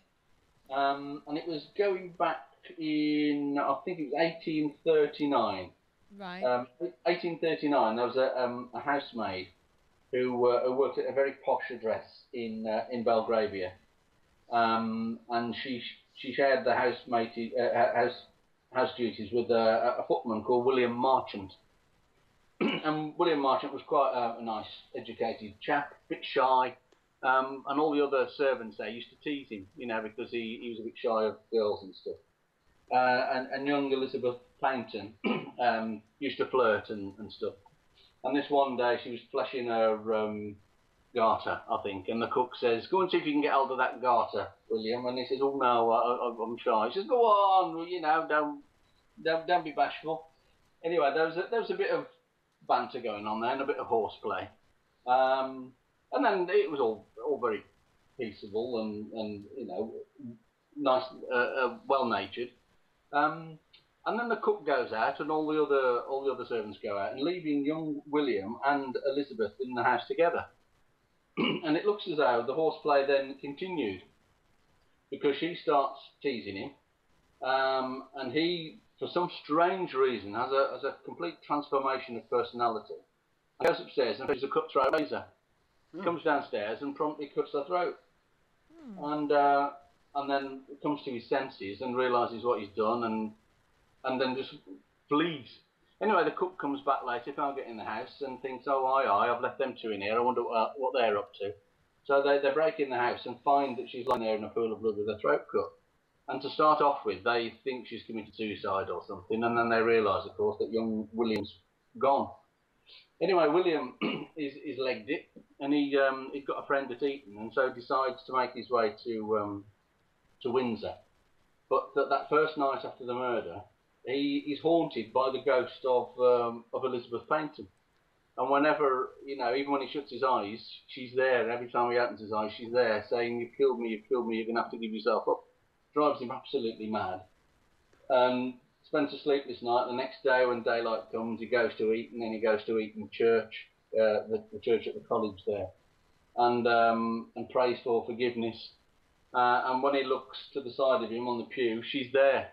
The bloody figure of his murder victim is there, and absolutely drives him to distraction, to the extent that he runs to a policeman, and says, "Look, she's after me. Look at her over there," and points to somebody. Of course, the copper can't see anything and thinks he's crazed. And he says, "No, I've just killed a servant in Belgravia," and the cop didn't know anything about it. Thought he was just mad, but took him into custody anyway, and of course found out that he had indeed killed her. And all the time he was being carted back to the Nick, he was talking about the ghost that was behind him, that stayed with him, in fact, even in the cells until he was subsequently executed for a murder. Wow. But, yeah, very interesting one. That. But there's a few like that where, you know, the ghosts of victims have sort of driven the murderers to confess. Yeah. Now, you say that you spend most time haunting flea markets as well as writing the ghost club journals and chasing down ghosts rather than criminals. But I believe one of your biggest projects is digging for information about George Allen's murder of his 4, 6 and 9-year-old children in Upper Mayfield. Oh yes, that's an interesting story as well, isn't it? But, it's stories like that, you know, and there's another very similar one where the family of a police superintendent in Staffordshire is murdered as well. So I'm just writing that one up as well at the moment. But lots of interesting ones. I bet. So, but Andy, is there any other questions you'd like to ask? I was just going to say about that idea of the ghosts haunting the victim, the murderers after the murder. You have to wonder, of course, there's a psychological element there. Exactly, yeah. Is it just conscience? You know, is it guilty conscience, or was there something there? It's just interesting that you get these kind of experiences. It could still be that is guilt and conscience is causing it, but it still could be ghost is actually there and come to say, right. Yeah, so I suppose both. Yeah, I was reading about one the other day in Exeter. I haven't got the full details here. It's about 1720. Yeah. This old chap who ran the Red Cow at Exeter, the publican, went out one day to collect some money that was owed to him, and he was owed quite a lot of money. Went to the neighbouring town, and while he was in the neighbouring town, he had a drink, and in the pub he met a bloke that he hadn't seen for 20 years. He used to be a really good friend.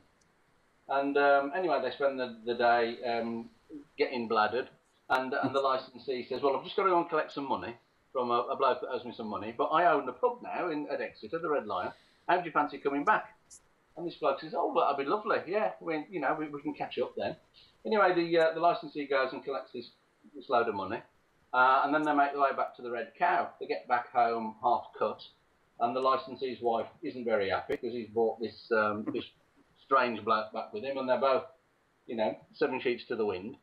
And he says, "Can you just go and cut us some sandwiches up? We're going to have a bit of a sesh here and catch up." Anyway, she's not amused, so she does them something to eat and goes to bed.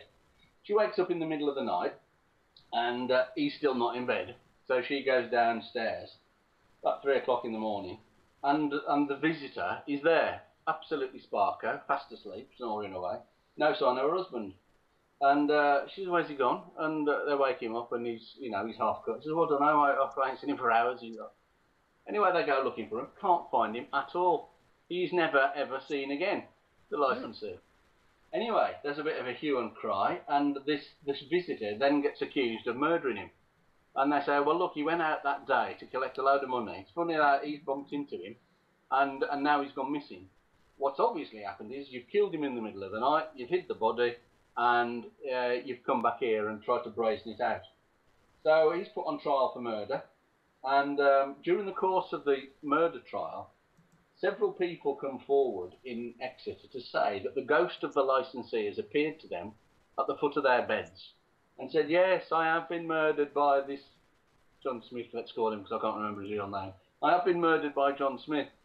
Now, whether or not this had any bearing on the trial, but it wouldn't surprise me, in those days. They found him guilty and hanged him. Anyway, fast forward 6 months or so, and the old lady, the widow, sells the pub and goes off because she don't like the memory of the place. The new owners come in and start to refurbish it, and they start to clear out the privy at the back toilet, like an open cesspit. Anyway, they have it drained. What is in there? The body of the licensee, complete with all his gold sovereigns still in his pocket. And what had happened is he'd gone for a pee in the middle of the night and fell face first into the crap and drowned and just sunk to the bottom. Oh God, what a way to go, though. Oh. Yes. And the poor old bloody visitor gets hanged for nothing, really. So whether or not there was a ghost, we don't know. But if there was a ghost, he got it wrong. I don't know. So what is the best story you've written? Sorry, Steve, we'll get to you in a minute. It was linked all right. Go on, quickly ask it now then. No, it's not. It's just an observation. Go on then. I have actually read out. There is a case in America that a ghost actually kind of give evidence and caught its whole murderer. Oh, really? Right. Yeah. Wow. It was a ghost of a young woman who was killed by her husband. And the ghost kept appearing to her mother and saying, he did this, you'll find this here. And when they checked it all, they did, and he was found guilty and hanged. There you go. and it's the only one to date that's actually on the records. All right, okay. Wow. So what's your best story that you've enjoyed writing about, Brian? Well, don't know whether I've got a favourite. I mean, I've enjoyed writing about Windsor Castle. Yeah. There's lots of ghosts associated with that. At least 7 kings and queens associated with it, and scores and scores of ghosts that are still being seen today. Yeah. And what was interesting about that is that a surprising number of the royal family in the past have seen ghosts as well. Yeah. Including Edward VII, who saw several ghosts there, and yet he issued an edict in about 1904 that if anybody that worked at Windsor Castle talked about ghosts, they would be sacked on the spot. Which is one of the reasons why during the 20th century a lot of the ghost stories just stopped. And it's not because he didn't believe in it at all, but it was a bit of a pragmatic decision, really. Because there's 3,000 people it takes to run the castle in those days, a bit fewer now. But what was happening is the ghosts used to be seen. They used to spread like wildfire around the staff, and they just used to leave in droves. Or they'd refuse to go into places, or they'd only go in certain rooms mob-handed. So he really came down hard and sacked several people for talking to the press or to other people outside the castle about ghosts. But there's lots of examples of where the royal family have seen ghosts. And of course, the most famous one is the sighting of Queen Elizabeth in the Royal Library by a Grenadier Guard. And That was in 1897 during Victoria's Jubilee, and there's a Grenadier Guardsman there by the name of Lieutenant Glynn. Now he was sitting in the library, just reading through some books, I think, when he saw what was believed to be the ghost of Queen Elizabeth in the library. Now that story has been so exaggerated over the years; it's been quite difficult to get to the truth of the original account. Mm. Some of the accounts are really fanciful. One of them has him jumping up and gets so terrified by the ghost that he runs his sword through her. And just ridiculous stories. But I've done a fair bit of research on that one, and I think I've got it as accurate as we possibly can, almost in his own words. And he was 26 at the time. He was a lieutenant in the Grenadier Guards and was stationed at Victoria Barracks in Windsor. Comes from a very well-connected family. His dad was a military hero of the Crimean War. So in terms of his credibility as a witness, he's pretty good. His uncle was the Bishop of Peterborough. His grandfather was a baronet, and he wasn't a fanciful bloke at all. Very modest, serious, and academic. And he took his role in the elite Grenadier Guards very seriously. And he was quite used to being at Windsor Castle. But one afternoon, about 4 o'clock, I think it was, in February 1897, it was a bit quiet, so he'd gone to the library. and while he was sitting there, he had an experience. And I'll read out his words, actually.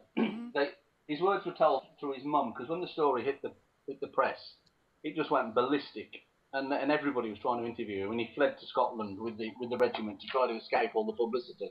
Because I think he was a bit naive in being so honest about what had taken place, and I don't think the royal family were very pleased by what he said either. Now, whether he fled to Scotland or whether he was sent to Scotland remains a bone of contention, but he was up in Scotland and he was out of the way of all the reporters. But he did send a letter back to his mum explaining exactly what had happened. And she went on to say that it's perfectly true that my son has witnessed something abnormal. He tells me he was sitting in the library of Windsor Castle reading a book, the history of Dorsetshire to be exact. As he read, he became aware of someone passing in the inner library. He looked up and he saw a female figure in black, with black lace on the head falling onto the shoulders. The figure passed across the library towards a corner, which was out of view as my son sat, and he didn't take much notice, thinking it was just somebody going into the inner reading room. It was about 4 o'clock in the afternoon, and an attendant soon afterwards came in to close the place up. My son said, "Who was that lady who was working in the inner room?" And the attendant said, "There's no one else in the library, sir." My son said, "No, I can assure you that a lady has just walked across the inner room and gone into that inner room." Then where could she be? Asked the attendant, having ascertained that there was nobody in the room. "Well, she must have gone out of a door in the corner," said my son, indicating the corner to which the figure had passed. "But there is no door," said the attendant. So he'd seen this figure disappear into a closed room and vanish. My son said nothing about the incident, and I didn't think much about it. I understand until Mr. Holmes, the librarian, asked him about it. Now, Mr. Holmes was absolutely paranoid about seeing the ghost of Elizabeth, because it had been seen so many times at the Royal Library, and he really wanted to see it. He'd worked there for donkey's years and had never seen it. So as soon as he heard this incident, he came rushing down and started to interrogate the lieutenant about what he'd seen. Asked by Mr. Holmes to describe the figure he had seen, my son did so, and Mr. Holmes replied that my son had seen the apparition of Queen Elizabeth.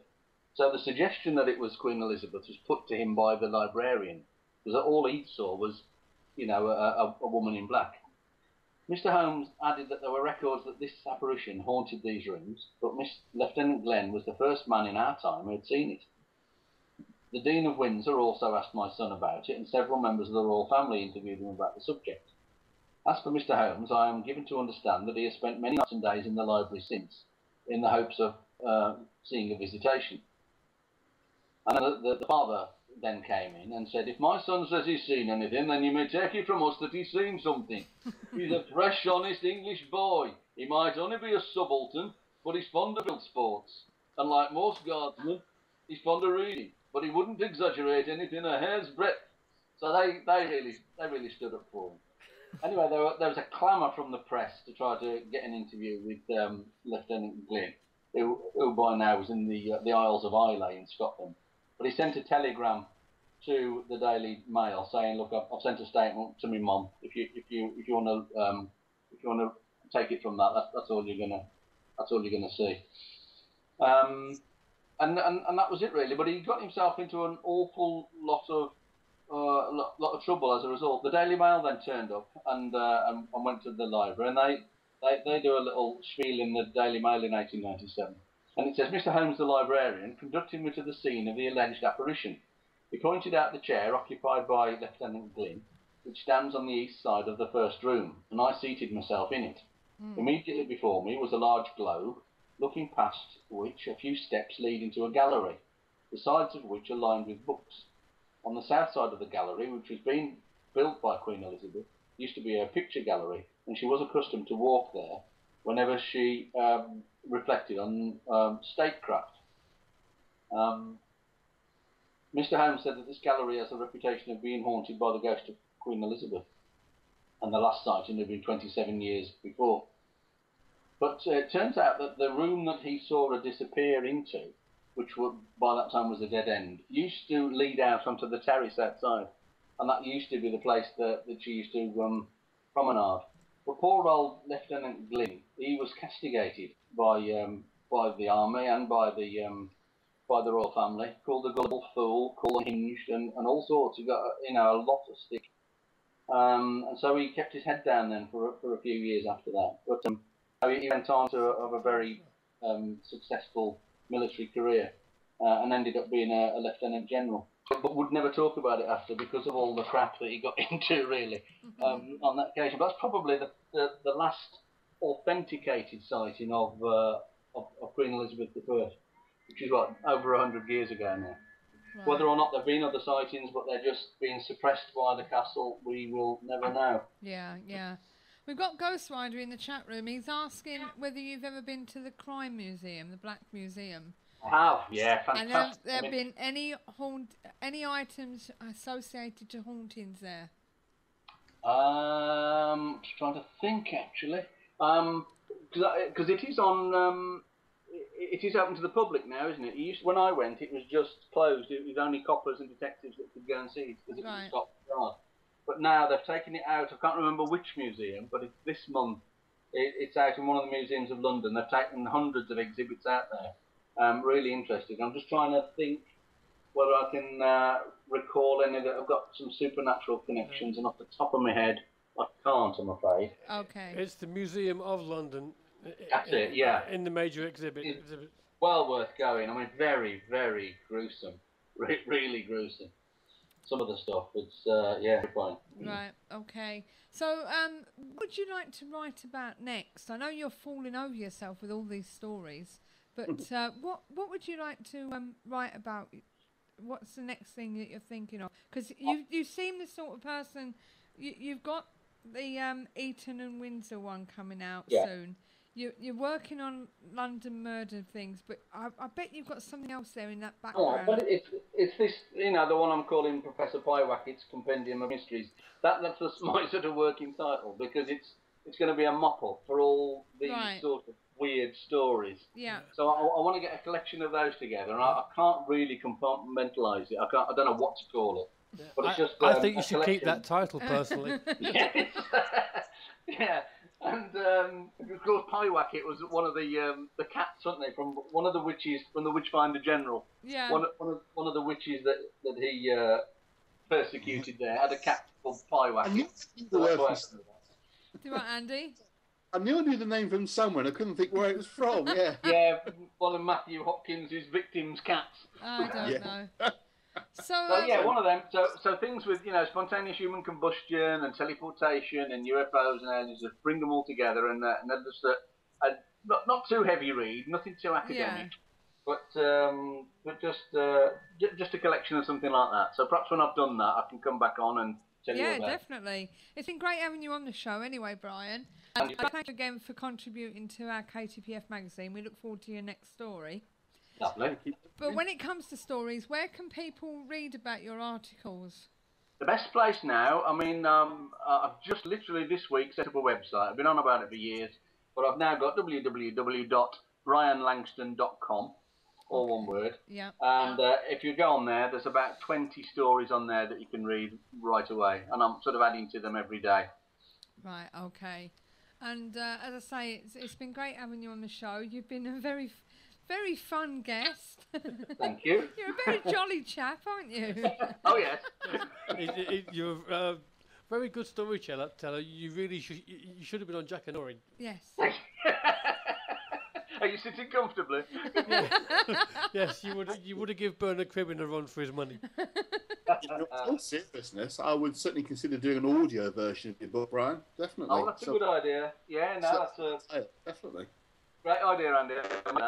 Yeah, so something else for you to get your tongue around. Yes. Okay. Well, thanks again. Thank you. Please come back on the show sometime next year and Will do. tell us about Pallywackle or whatever her name is. Professor Pallywackle. Professor Phineas Pyewacket. Pallywacket. Paddywagon. And whatever else is coming out. Okay, keep us informed. Super. Will do. Thanks ever so much. Good night, my love. Bye. Thank you. Good night. Bye. Bye, then. Well, there's a treat for to come along for Halloween, which is going to be next Saturday. Professor Pallywacket's Mysteries. Yes. I like that title. I think you should keep that title. I really do. Pyewacket. Yeah. P-I-E Wacket. Pyewacket. That's it. Yep. Yeah. Oh right. Yeah, I think you should definitely keep that title for the book. Yes, Yeah. definitely. I'd buy it anyway. I don't know. Right, that was Brian Langston. Next week we have Professor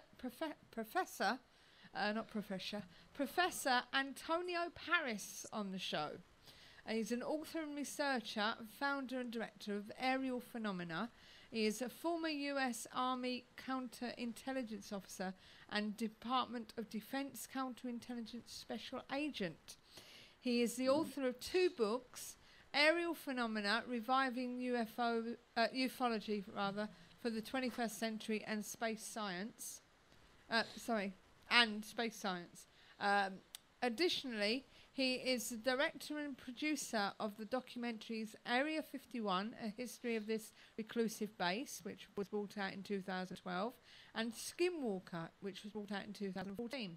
He has appeared on dozens of radio shows, webcasts, and the TV shows Unsealed and Close Encounters, and he now is to grace our airwaves. So we're going to be talking about his work, and especially the Skinwalker Ranch. Yes, looking forward to that, I must admit. All I'm waiting for now is a connection from Skype. Say again? All I'm waiting for now is a connection ID for Skype.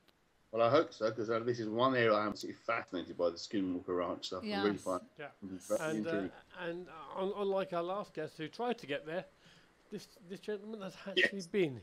Yes. He's actually been there, which is helpful. He has been.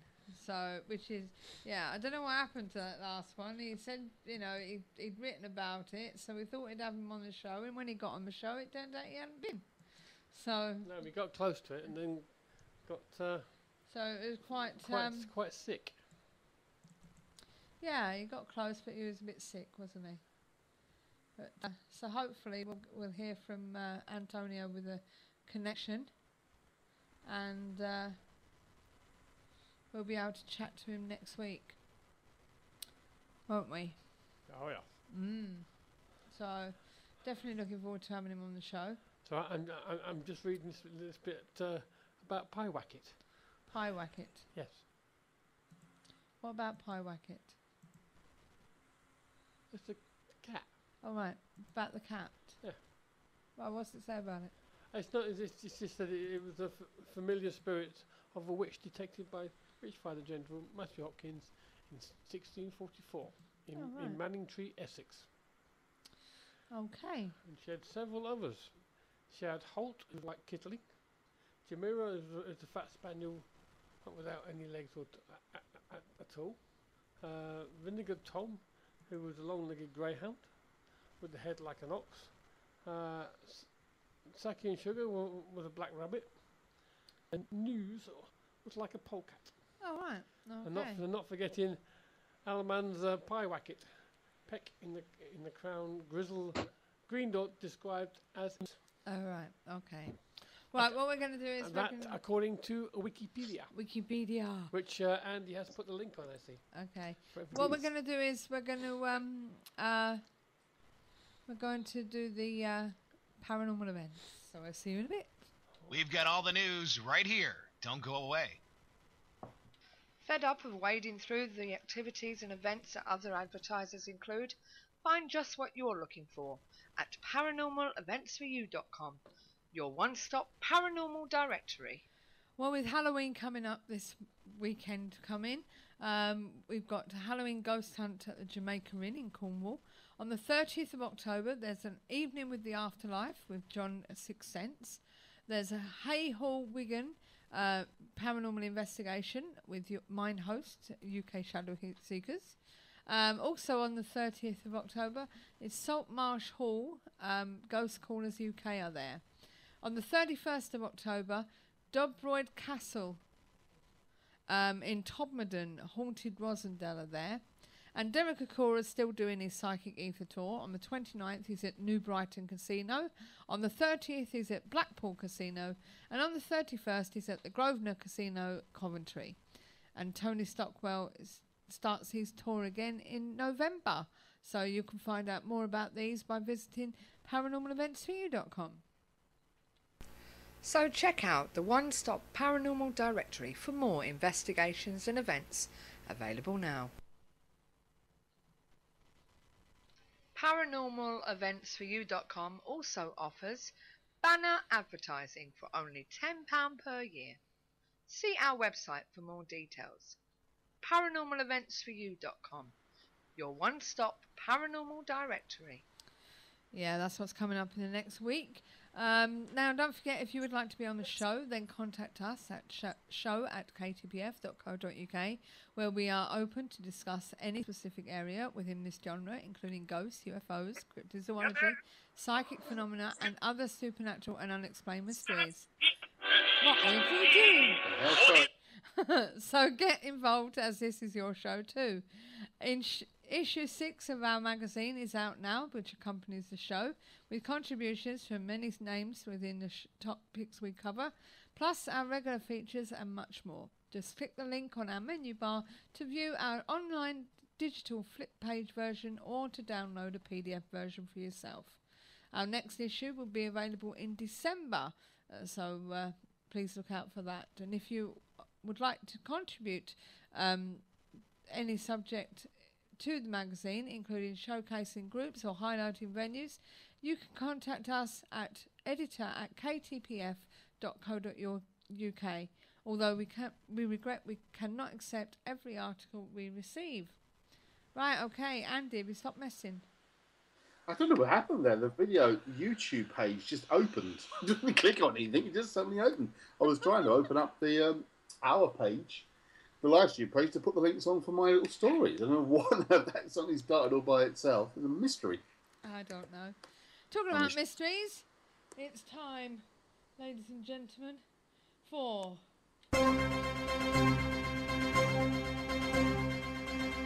Andy's Mysteries and Conspiracy Files. Just as soon as I can get this page to open, which I have managed to, which was all very strange. Okay, yes, sorry. Yes, that was a little bit of Wagner there. Now, isn't that strange? And that is genuinely strange. That was a YouTube page I had open from earlier. Now, I didn't click on it. I was just moving the page across in order to view both my link collection and my page with the links I have found. And that is now the third time Wagner has come up. That's strange. That is really strange. Anyway, back on to my actual mysteries for the week. This is my first little discovery, which I thought was quite interesting, which is London police called to site of reported UFO crash. Police, when we arrived on scene, they couldn't believe their eyes. It wasn't exactly the legendary Roswell, New Mexico crash of '47 that still confounds UFO researchers. Still, the recent incident in the Kingston area of southwest London is remarkable in its own right. On October the 17th, Kingston Police posted the following item on their Facebook page. Have Kingston Police recovered a UFO? Question mark. Last night, around midnight, a concerned member of the public called us on 999, stating there was an unknown item on fire in the middle of the road. Officers of Emergency Response Team A were dispatched along with the London Fire Brigade. When they arrived on scene, they couldn't believe their eyes. The officers described the item as looking like a crash-landed UFO. The orange-blue coloured hemispherical object was partially smashed with pieces of it strewn all over the street around it. This is in the middle of the high road, guys, in Kingston on Thames, so it's not in the middle of nowhere in the countryside, it's in the middle of the street. The Kingston Police asked the public's assistance in figuring out what exactly the smashed object could be, and more importantly, how it ended up being there. Some of the comments that poured in included, yeah, it's the sort of thing people make. Sort of thing makes people who believe in UFOs look bad. It's obviously something ordinary. It was probably something on the bed of a truck that just flipped over and landed on its side at a sharp turn. Another one said, it's a barbecue grill. How strange is that? It looks fine. A fireplace outside oven if you turn the picture upside down, which it does actually look like. Someone stole a pizza oven. Mosaic tiles on the outside, typical of a fire-burning oven. So it was stolen either from a restaurant or someone's garden. Simple Google images show loads of mosaic pizza ovens. Amazing Martians use them still. Well, it does look like it's some kind of oven, actually. Look at the picture. You turn it upside down, it would look like it's got an oven with brick on the outside, and it's darkened at the bottom, which would be the top of it the right way up. It's got this rather strange mosaic patterning all over it. But according to the independent.co.uk, online detectives eventually helped to deduce the object was, in fact, a pizza oven. But there's been no follow-up explanation of how the pizza oven UFO got there in the first place. If the oven fell off a truck and flipped over and continued burning, does this mean the customer doesn't have to pay for the pie? Now, that's some kind of pizza delivery service. Yes, I mean, they've kind of worked out what it is, but how did it get there? In the middle of the road, upside down, smashed. Very, very strange. Any thoughts? I only assumed that it got dropped off a wagon somewhere. Yeah, one assumes so, but they think someone might have even reported it or noticed a loud crash as it was something dropped off the vehicle. It's rather strange, to say the least. Okay, here's my next one. DVD. I'm just posting that on there. And it brings up, this is something that I've personally talked about, no, that's the pizza oven, sorry. I've talked about on many occasions the possibility that this might actually be a reality, which I will show you in a second. Because this, to me, is one of the most convincing arguments for the possibility of things like reincarnation and memory beyond this life, if you like. It's still doing that. Interesting. I'll come back to that one because it's gone a bit strange. We talked last week about the UFO type appearance of a large city floating above China, but apparently it's also happened again more recently, very close to home. Not the other side of the world as we normally have, just here. First China. Now parallel universe floating city appears over seaside at Hastings. Now I am almost certain this is not the first time this has been seen over Hastings. Video footage of what looks like a shadowy skyscrapers forming in clouds above Foshan in China have gone viral online after the express.co.uk to the bizarre event. Now a picture of a similar-looking mirage in the sky taken on the coastal town of southern England was posted on Facebook. The weird formation, much further away on the Hastings scene, but a similar sky cap can be made out. This one was taken by Natasha Marie's mother-in-law, who sat the coastal scene during sunset. You see, the skies are kind of colour, but it looks like there's something there in the background. It's there's like a light yellowy pattern. There's not like with darkness above it. Can you see it? Yes, I think it's Santa Claus getting his reindeers ready. Okay, maybe it is. However, the sky city, it was later seen to be formed at the distance, of much speculation about what the alien object could be. One person who saw the picture from both sides of the globe said, "It's crazy. What's going on? Is it the same city or some sort of sign?" But more level-headed people seem to have said that's a coincidence or an optical illusion. Either Chinese TV news reporters told them thousands of residents saw 2 areas reported separately, seeing a huge city in the skies. So is it just a small version of our own, or is it something more substantial? First thousands reportedly saw a ghostly alien city floating over Foshan in the Guangdong province of China.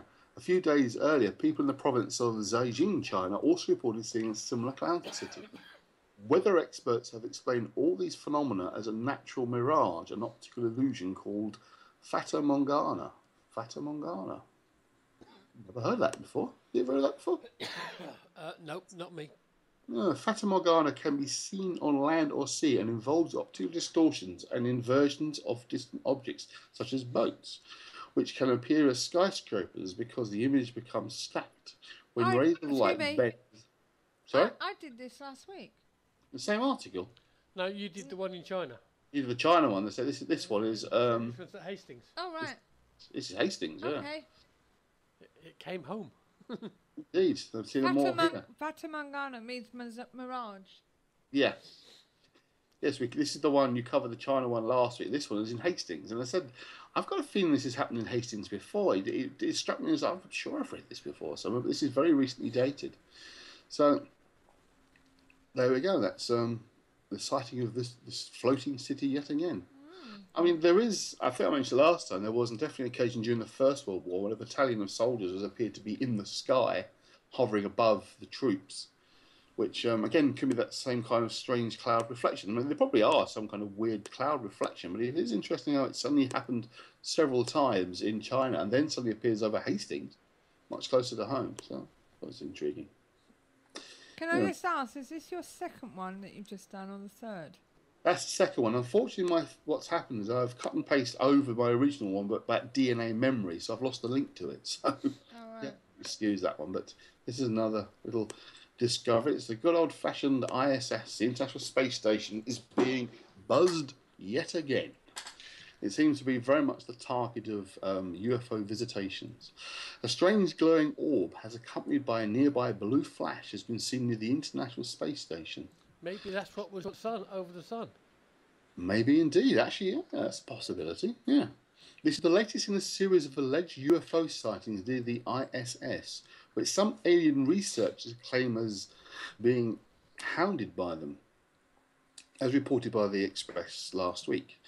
The UFOs are seen on almost daily basis, it says in quotation marks, according to alien hunters who keep spotting them on NASA live camera.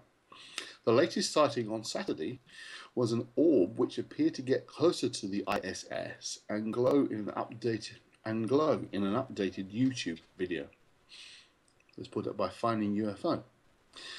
At between 25 and 26 seconds into the video, there is a strange blue flash of light to its right. Scott C. Waring, editor of UFOsightingsdaily.com, said this UFO is very amazing and seems to appear out of nowhere. Skeptics argue the mere fact of the anomalies does not automatically mean a UFO containing aliens has been filmed. Well, of course, yes. Pointing out it could be a satellite, space debris, or a meteorite. But interesting nonetheless, there's a video clip that you can actually watch that they're talking about. The object itself is kind of orangey yellow in colour, which I think was quite interesting, rather than being just a bright flash, which you would imagine sort of a reflection of something would tend to be just a bright flash rather than having colour to it. But there's more interesting images as it scrolls a bit further down. But recently, several videos said to have been from NASA live cameras on the ISS, which is in orbit 250 miles above Earth, containing mysterious, unidentified flying objects. They have been posted on YouTube and paranormal websites. The frequency of so-called UFOs and the cameras of the ISS, which houses 6 astronauts, is increasing so much, according to conspiracists. But some now speculate there may be evidence of secret tests carried out by NASA.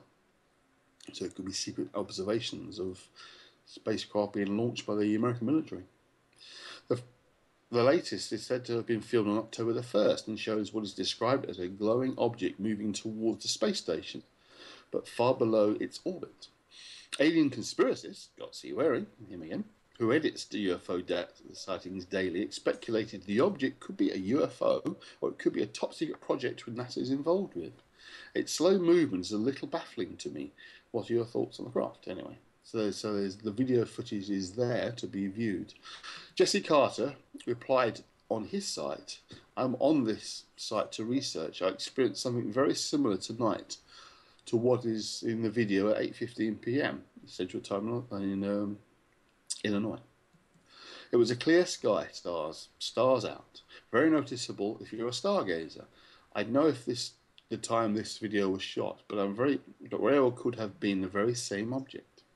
So he's saying possibly he's filmed the same object. Now there's an interesting photograph a little further down. Again, it's come from ISS itself, that shows an object with what clearly looks like streak lines behind it, as if it's moving quite quickly, suggesting it's an object that's effectively out there rather than something that's close by or a reflection. It looks like it could actually be something that's moving. And there are more clips further down which again show objects that are relatively small, but it do appear to be reasonably close to the space station. So it is an interesting question. Are we just picking up lots and lots of images of space debris, because there is apparently an awful lot of it out there, or are these genuine UFO actually approaching ISS? I think we've got to say that at least 50% of them is debris. Yes, I tend to agree that I think a lot of it could well be put down to being debris, because there is an awful lot out there. I think one estimation said something like 20,000 pieces of debris out there that are still in orbit as we speak. But also... so not only do we litter the Earth, we actually litter the space as well. Yes, absolutely. But when you get ones like that appears to be moving at some speed, judging by the sort of streaks behind, I mean, I'm no expert on these sort of things, it does make you wonder if it's something more substantial, like maybe it is actually the approach of some kind of craft, be it of Earth origin, or something more extraterrestrial. Intriguing, certainly. Yes, I've lost my DNA memory link. I accidentally pasted when I should have cut, and I've got it back. I do think this is quite fascinating. I want to talk about this a minute. As I was saying, the idea that we do have ancestral memory is something that I've been talking with a couple of people about during the week, and this article is now suggesting there is some degree of scientific validation of this idea. So just let this open up. There we go. Scientists have found that memories may be passed down through generations in our DNA. New research from Emory University School of Medicine in Atlanta has shown that it's possible for some information to be inherited biologically through chemical changes that occur in DNA. During the tests, they learnt that mice can pass on learned information about traumatic or stressful experiences, in the case of the fear of the smell of cherry blossom, to subsequent generations. Now, naturally, you wouldn't think, of course, cherry blossom for any creature would be scary, because it's a nice, pleasant smell. But they've trained them to believe it's an unpleasant smell or potentially a dangerous smell, and this has now obviously been passed on according to the research. According to the Telegraph, Dr. Brian Langston from the Department of Psychiatry at Emory University said, from a translational perspective, our results show us to appreciate how experience of a patient before even conceiving markedly influences both the structure and the form of the nervous system of subsequent generations. So essentially, that experience could get itself encoded into your DNA, which you then pass on to your descendants, and therefore pick up the same DNA, picking up obviously the same DNA, the brains are growing, and the memories or knowledge is stored in that DNA and forms when the brain grows. Such a phenomenon may contribute to the, FD and potential integrational transmission of risk of neuropsychopathic disorders such as phobias, anxiety, and post-traumatic stress. This suggests that experiences are somehow transferred from the brain to the genome, allowing them to be passed on to later generations. And then a very strange image, if you can see this, guys, if we check the link, you'll get this picture of very, sort of not very well structured photoshopped images of people standing outside very ancient gates with DNA twisting, and then various symbols and shells going around above the earth, which is a very odd image, but I shall continue. The researchers now hope to carry out further work to understand how the information comes to be stored in the DNA in the first place. They also want to explore whether similar effects can be found in the genomes of humans, of course. Professor Marcus Pombury, a paediatric geneticist at the University College London, said the work provided compelling evidence for biological transmission of memory. As you know, this is big stuff, guys. It would explain all sorts of things like reincarnation and past life memory, all that kind of thing. It would really explain that as being a real possibility, that it does actually happen, but not quite as perhaps we thought it did. Although I've often talked before about the idea of genetic memory as being very much a reason why we remember things that we couldn't have experienced. The classic example that I often talk about is the sea turtle, where the sea turtle comes to the land and lays its eggs in the sand of the beach and then swims off. Never returns to the eggs, just leaves them. The eggs hatch and the sea turtle instantly heads for the sea. How does it know to do that? Well, this clearly is putting forward a possible explanation for exactly why that happens. So I won't read all the rest of it because he does get quite technical about some of the aspects of the research. But the idea that genetic memory, there is now realistic evidence for its existence, I think is absolutely fascinating. And on a simpler version of it, the idea people say like father, like son, you might have a reason for it. Absolutely. It could well be that it's not just something they pick up as a child, learning to live and act and react the way your parent does, because that's what you learn from them, that it may have already been coded in them anyway. But if you think about ideas, this is just a thought off the top of my head, young children seeing a dead relative who passed away long before the child was born, and the child sees the ghost of the relative and recognises the relative. There was a quick story I'll just tell you that someone told me fairly recently. Apparently it was in the newspapers at the time that when he was a child, his house caught on fire. Him and his younger sister were trapped in the house. He managed to escape, but his young sister was stuck upstairs. And apparently what happened was that there was a hole appeared in the upstairs window, and the child somehow came out the window and was caught by the fire service below on the ground. When they finally put the fire out, they discovered that the window had a hole cut into it, not broken, literally a circular hole cut into the glass, and the baby had somehow been passed through that hole. The only thing that wasn't burnt in the room was a picture of the child's great-grandfather, who the child is about 3 or 4 years old, said, "That's who saved me." And the only thing that didn't burn in the whole room was this picture of the child's grandfather they'd never met. That is really weird.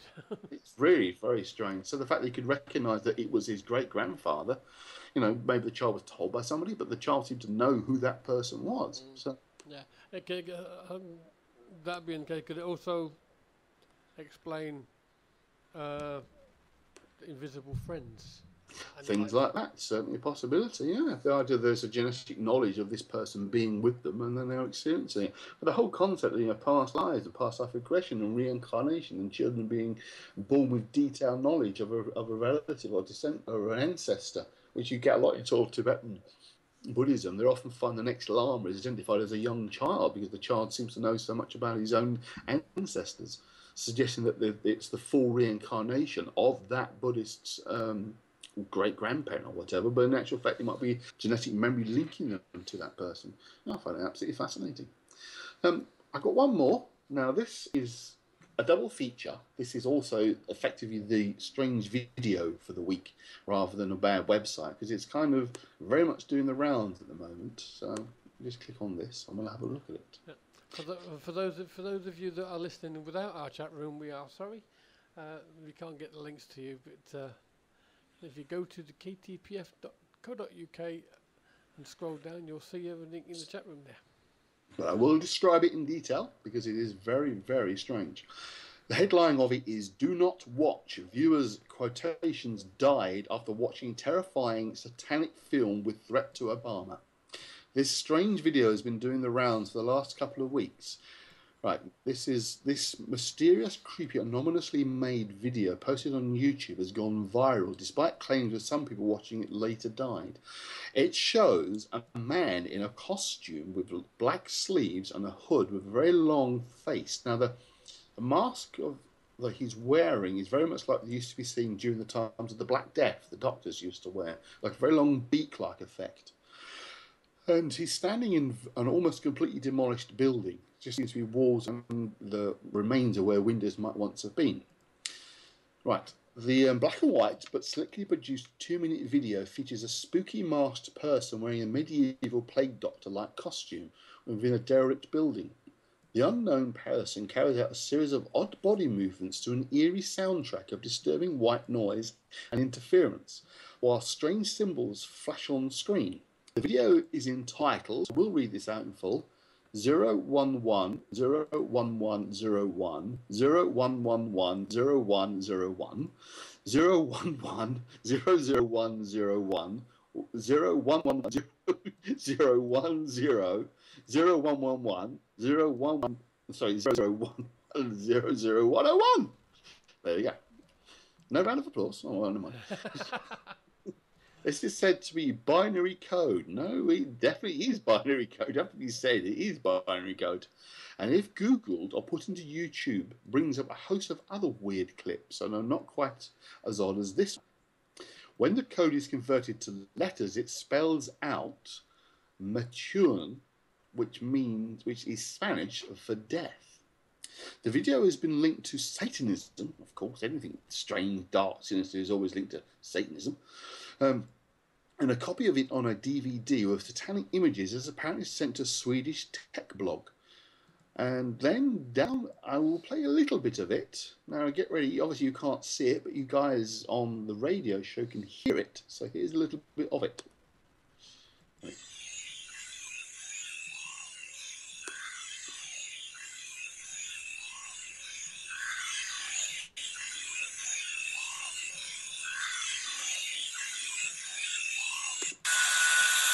I'll fast forward it slightly.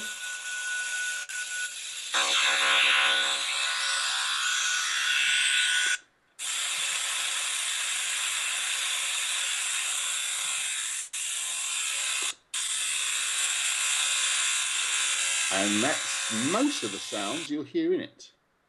Now, that actually, audio-wise, it's not that similar to things that you sometimes hear if you're into some sort of more strange, dark, ambient, industrial music. You know, music in quotation marks, obviously, because it tends to be just weird noises. But that kind of industrial noise music tends to sound a bit like that. And if it's that, and this is a video for a song, then fair enough. You know, it's not actually that strange. I've seen stranger. But there's more to it from the sounds of this. This auto, reading again from the article, includes binary code, which when deciphered translates you to "you have 1 year or less." Computer nerds have translated the screeching soundtrack, to a visual representation, which it's claimed reveals an image of a woman being tied or tortured with chilling message, "You are already dead." Now, they haven't obviously put the image of that up, and I'm not going to trace that down. It's a bit difficult to just as computer nerds. There's nothing you can really look up. Anyway, and the DVD, when the audio from the DVD is played, similarly displayed using a spectrogram, it uncovers a picture of a skull. The video has been discussed on various sites, including Reddit, where one user speculated at worst it's a terrorist threat to the work of some killer. Other techies have carried out a frame-by-frame analysis and have found Morse code and another set of numbers flashing up on screen, which they say are the GPS coordinates for the White House. The Morse code message apparently spells out red lips like 10th, which is an anagram of "kill the president." The video was apparently found on a park bench and posted on YouTube by a paranormal channel, but initially failed to take off until the Swedish tech blog received it and also posted a version. Some viewers have likened it to the video in the horror movie The Ring. Now this is what I'm starting to wonder. Are we looking at some kind of viral advertising for a Ring-style film that's coming up? But we shall see. This included a black and white film on a VHS video which contained a series of creepy images and symbols. Anyone who watched it and then received a phone call which warned them that they were just 7 days to live. Now, I have obviously watched the whole thing through, and my phone's not rung, and I've not suddenly dropped dead of a heart attack or anything like that. Anyway, one viewer said it's some attempt at a video that kills you, like the one from The Ring or something. Well, yeah, we just discussed that. Another said, there is no way I'm watching this through. I've heard some people who have ended up dead. Of course, there's no evidence to suggest that anyone actually happened. Other speculations are that it's just a slick promo for an upcoming Halloween horror, just saying, or computer game, or just a bored internet nerd behind the film. And if you know more, there's an email address you can email, which is johnaustin@The Express. All very strange, but certainly if you watch it through, there is like flashes of something there which suggests kind of subliminal imagery. Certain images do appear on as if drawn on the walls either side of this figure. So it isn't that difficult to find, radio listeners, if you want to watch it. It's simply, just look for this satanic video that threats Obama, which apparently is what it's supposed to do. But you just put creepy video into Google, you'll probably find it quite quickly because it has gone very viral. It just seems to be absolutely everywhere. But that, I thought, was the strangest thing I've come across in quite a while. So there you go. That's my collection of strangeness. Okay, thank you. Thank you for that, Andy. No problem. So, very, very weird. Weird and wonderful, which is what we're all about, isn't it, Steve? It is. I was wondering when they were going to get to the threat to Obama for them. It's just a vague hint of a threat to the president. Now, considering we don't even know the country of origin of this video, it could be any president. It could be just as much Putin or something like that. Apart from the fact that the coordinates are supposed to be the White House. Oh, sorry, yes, I take it back. You're true. That's very true. Yeah, so maybe he's who he's aiming at that. But nevertheless, we have no way of knowing where in the world it's really come from. But it's interesting to see if it does come to something that's actually the viral of some upcoming film. It'd be interesting. Okay. Well, that's about it for tonight's show, I'm afraid. Very short one tonight. Now, if you're into a tongue-in-cheek poke at current and historical facts and fictions, then why not tune in every Thursday evening to A Can of Worms, hosted by Dan Franklin and Jed Hindmarsh, who will be shedding new light or dismissing truths on various topics. Described as the radio show for the curious and questioning mind, you can find out more by listening from 8:30 p.m. That's GMT UK time on worsleyradio.co.uk. We hope you've enjoyed tonight's show, as we have enjoyed your company, and look forward to seeing you next week from 8 p.m. on www.ktpf.co.uk, DM Radio in New Jersey, USA, and worsleyradio.co.uk. Steve? Oh, yes. I was putting things back together again there. Sorry. Well, as we all say, thanks for listening to the KTPF Community Talk Show, which is supported by Paranormal Magazine and Beyond Parazine. Yes, and what have you got planned for this week, Andy? Not a lot, really. Usual working. I think it's actually a bit of a quiet week, actually. I've got one or two of my clients on holiday, so a bit of free time to myself. I'm working on a couple of websites at the moment, which one to do with energy healing, which is something I've been getting into recently. So that's going to keep me busy for a while, but nothing more than that, really. Okay, and we're away for a couple of days. Yeah, and we've got to pick up the brother-in-law and bring him back for an investigation. Oh, it's a mother-in-law then? No, brother-in-law. No, we do not want to pick up the mother-in-law. Don't you dare threaten me like that. How dare you? Hopefully she will be nowhere to be seen. That is a nightmare in itself, so if she turns up, it definitely will be Halloween for us. If she turns up, I'm going the opposite pigging direction, I'm telling you. Well, I suppose to keep the people away from the door, just put one at the door, wouldn't you? Just sort of waving out the window. Kids will run away. I don't know. Yeah, we can sit her in the front garden. You won't get any kids coming near us then, I'll tell you. So don't forget, next week we have Antonio Parison talking about the Skinwalker Ranch and whatever else he does. And as I say, he is part of a group called Aerial Phenomena. So he deals with UFOs and everything. He does. And can I just say that mother-in-laws are wonderful, just not mine. I agree. So until next week, it's good night from me. And it's good night from her. And it's good night from me. From you. Until next time, all that's left to say is keep the paranormal friendly. Good night and God bless. Good night, guys. Have a great week. This is where it's at. From ghoulies and ghosties and long-legged beasties and things that go bump in the night, Visit our ghost store, and next time you might be able to show what just gave you a fright.